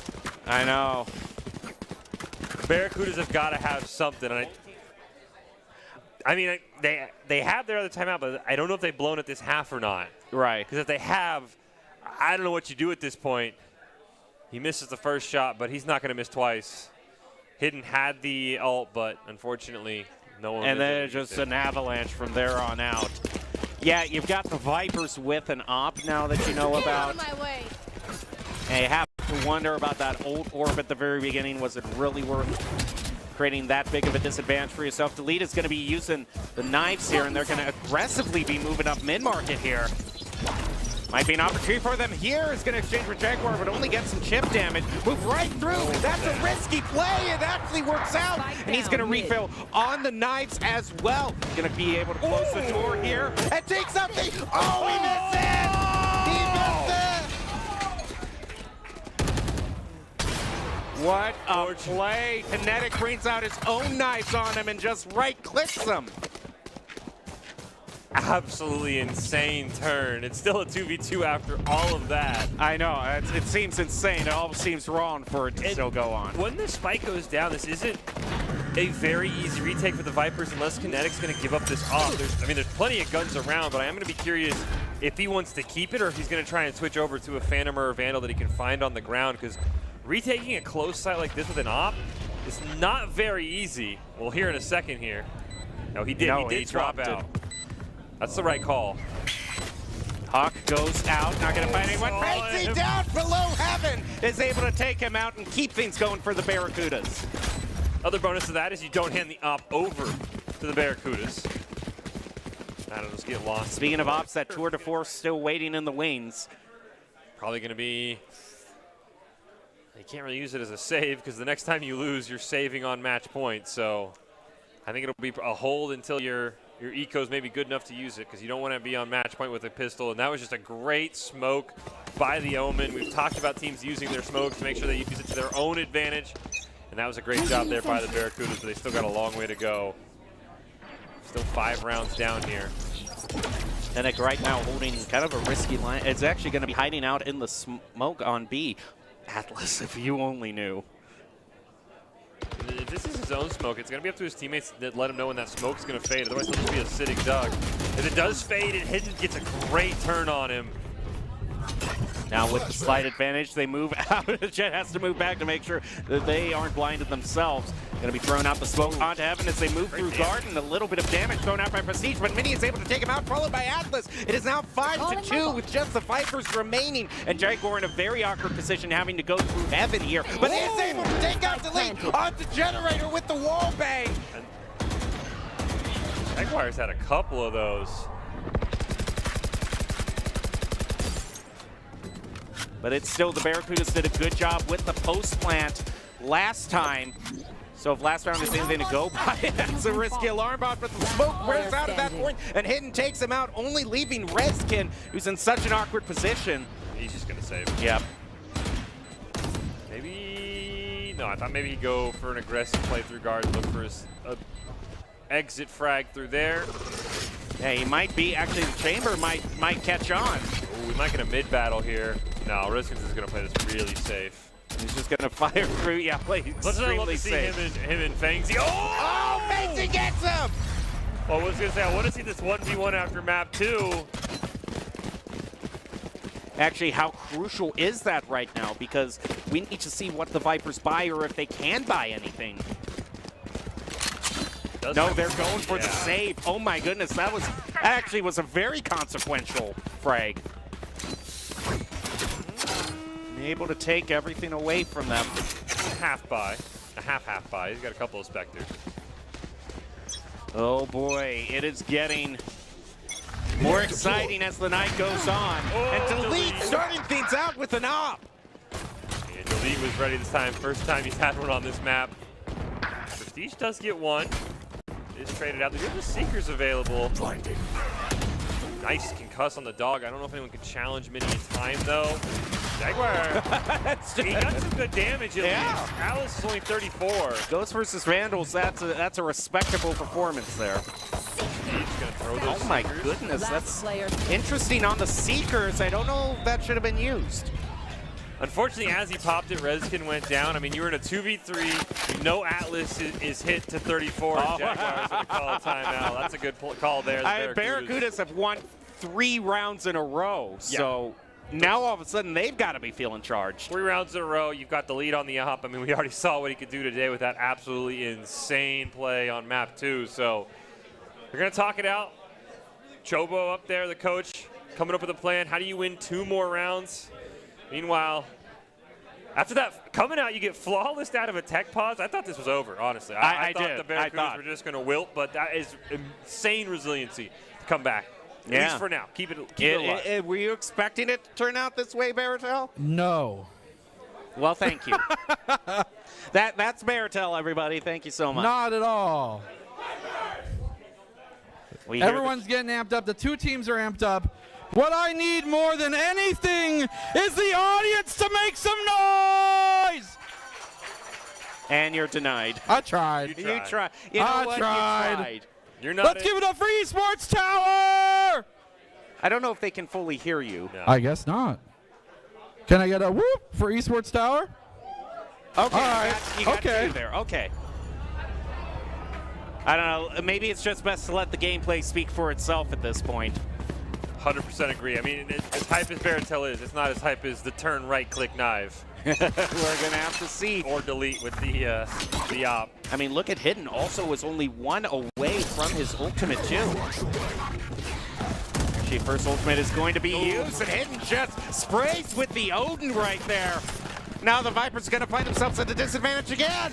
Fantastic use of the Odin here by Hidden. That's a risky sideline to be taken with an Odin. Shutting them down. I don't think there's... They're suppressed. Oh, he's going to challenge you on dog walk. So he's still waiting. I don't think the Vipers get anywhere near that aggressive. The Barracudas are still keeping their options open here. Despite getting the initial pick on B, they're moving forward here, and that's such a long range to be using the Odin at.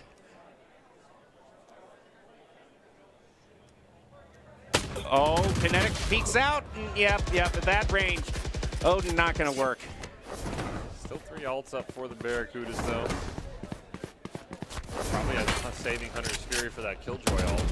Connect a few fires through the smoke. 30 Isn't going to find left. anyone now. Now it's 30 seconds. Barracuda's going to have to make a decision. Huge play by Clids.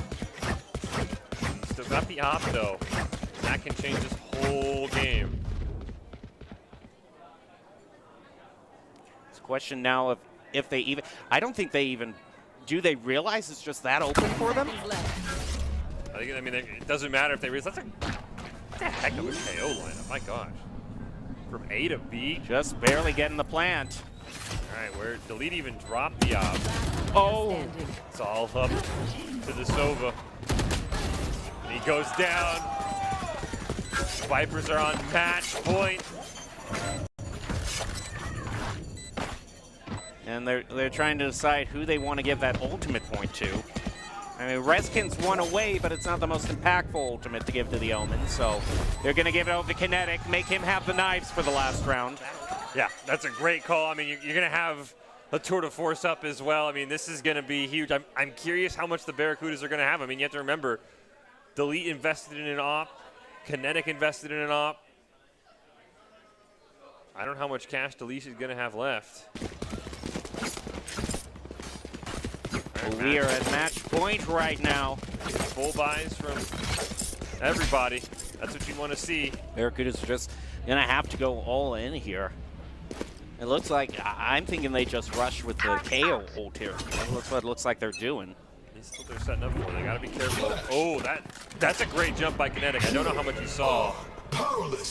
There it goes. They're going to at least suppress, but Prestige, it doesn't matter if he's suppressed. He's going to pick up one, but Hidden answers that back. It is still 4-4. Now Clids makes it 4-3 as the Barracudas go on toward point here. Very risky push. They're going to try to plant immediately, and they're going to be able to get it. And now they bring out the tour de force as well. See how well this chamber can do. They need to win here. Where they are. They had no idea all 3 were on site. Use that. Cover going out. And the Killjoy is going to be used right here. That's going to put a lot of pressure, and Hidden is answering the call right now. Jaguar gets one. Prestige bails him out. It's ultimate. It's a 1v1, and Prestige does it! In the last moment! Which is Prestige is going to get the defuse. I mean, it doesn't matter if they realize. And that was probably a hugely consequential Killjoy because it immediately put the pressure back on. Any sort of passive strategy the Barracudas had there, they were going to try to pull off, was instantly negated. Yeah, especially with the Sova down, right? I mean, you've been holding on to that Hunter's Fury for so long to counter the Killjoy. As soon as Sova goes down, that Killjoy ult cannot be stopped.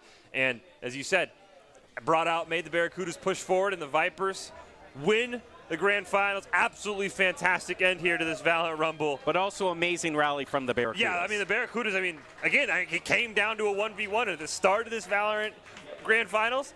It was the Barracudas who were winning all the 1v1. So ironic that the very last 1v1 goes in Prestige's favor. All right, so now is the chance that we get to predict the player of the game. And we don't have 2 guesses. We have 3 guesses here. We have Baratel also guessing. I'm going to let you guess first. You have pick of the bunch. Jaguar. All right, we have 1 vote for Jaguar. What about you? You got to go to the guy who gets the last kill of the whole event. I got to give it to Prestige.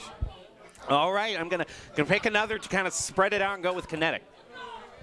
So we're gonna see. I'm sure any of these players could be named for the player of the game. Yep. We're just gonna have to see what the final word is from production right now before we end this. But again, congratulations to. Excuse me, the Vipers for winning that championship, being the Valorant champions, and player of the game is going to go over to Kinetic. I feel robbed, but no, Kinetic performed absolutely huge. I mean, really everyone up on that stage had a fantastic moment.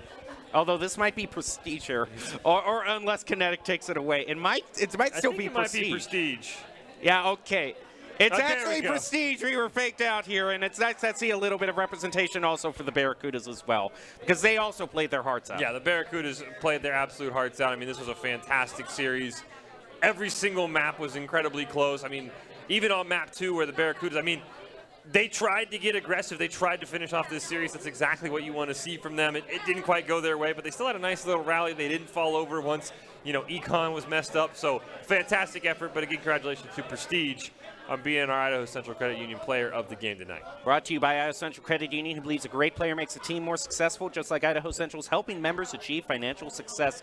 Prestige is your ICCU player of the game, and that'll wrap it up for the Valorant Rumble. What a dramatic win by the Vipers. Fish, do you have any final thoughts? I mean, honestly, I'm just totally excited how awesome that game was. I mean, the fact of how close it was so much fun. No, I think it was a great job by the Vipers, but again, clearly there's not much separation between these two teams. I mean, one little thing here or there, and the Barracudas could have easily won this whole event, so it just shows you how close all of these Esports Tower teams are. But again, congratulations to the Vipers. Came in, I think, as maybe the favorites, and they got the job done. And do you have any final thoughts, Baratel? Give me more.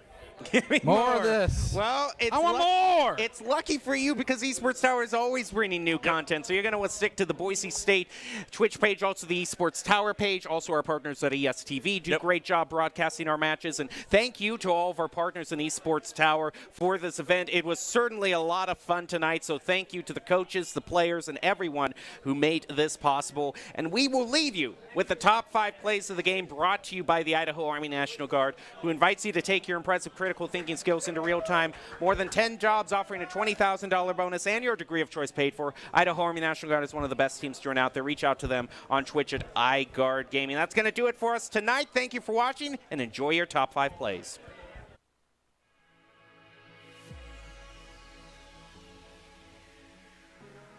There, though, that would have been a fantastic play. I love the double peek for the Barracuda. It's something I've been hearing the coaches talk a lot at this event. Don't just solo peek. Have a teammate peek with you, so if you get taken out, your teammate can avenge you. The shock dart does go out. Delete trying to hop on Jaguar and Kinetic. They trade 1 for 1. They get 2 and 3, 4 for 1. And it's now make their way onto the point. The plant is going to go through. Rushing in is Mini, taking out both Kinetic and Jaguar. Still going to trade 2 for 1 in that engagement. Delete then takes out Prestige, and it's just 2 left on the Vipers. Now they desperately have to win this if they want to. They're going to double peek and they pick up a collateral onto June. Definitely no right there. He tries to concuss, but Delete the quick trigger finger, getting rid of Prestige. Thought they had him with the concuss on the breach. Oh, Fengsy sees him there. Unfortunately, Kinetic going to catch him in the reload. Kinetic can look for one more. The knives have been popped from Delete. Atlas going to take 1 kill, and it's all up. Both teams are getting wise to Kinetic moving back to take the sideline through Garden. Yeah, you got to make sure you have to have a smoke for this too, but they don't. Oh, he missed. Another chance. There it is. Hits him in the tootsies, and that's going to be enough. Oh, wow, they get a flawless. Dashes to get away, though. It was a nice concuss by the breach. And this should be plant side down for the Vipers. Yes, it is, but your biggest problem right now is right up here. Hidden's going to get a great pick.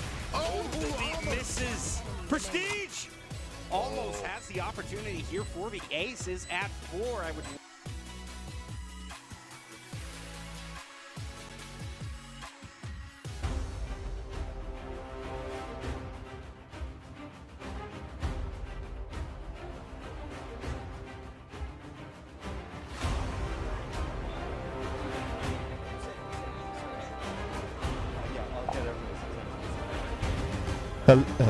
Hello in the back, everybody. Hello. Hey. All right. If we can have everybody's attention, we're going to go through some final logistic things and say a few last thoughts. So let me pass it over to Andy Hall. Hey. All right. Guys, first off, I want to say, before this weekend, I had no clue about gaming and gaming culture, and I want to thank you all for welcoming me into your tribe. It's a real honor. You guys, I'm so impressed by you. You guys are all amazing. So I appreciate it. All right, so the bus, there will be a bus that's going to take you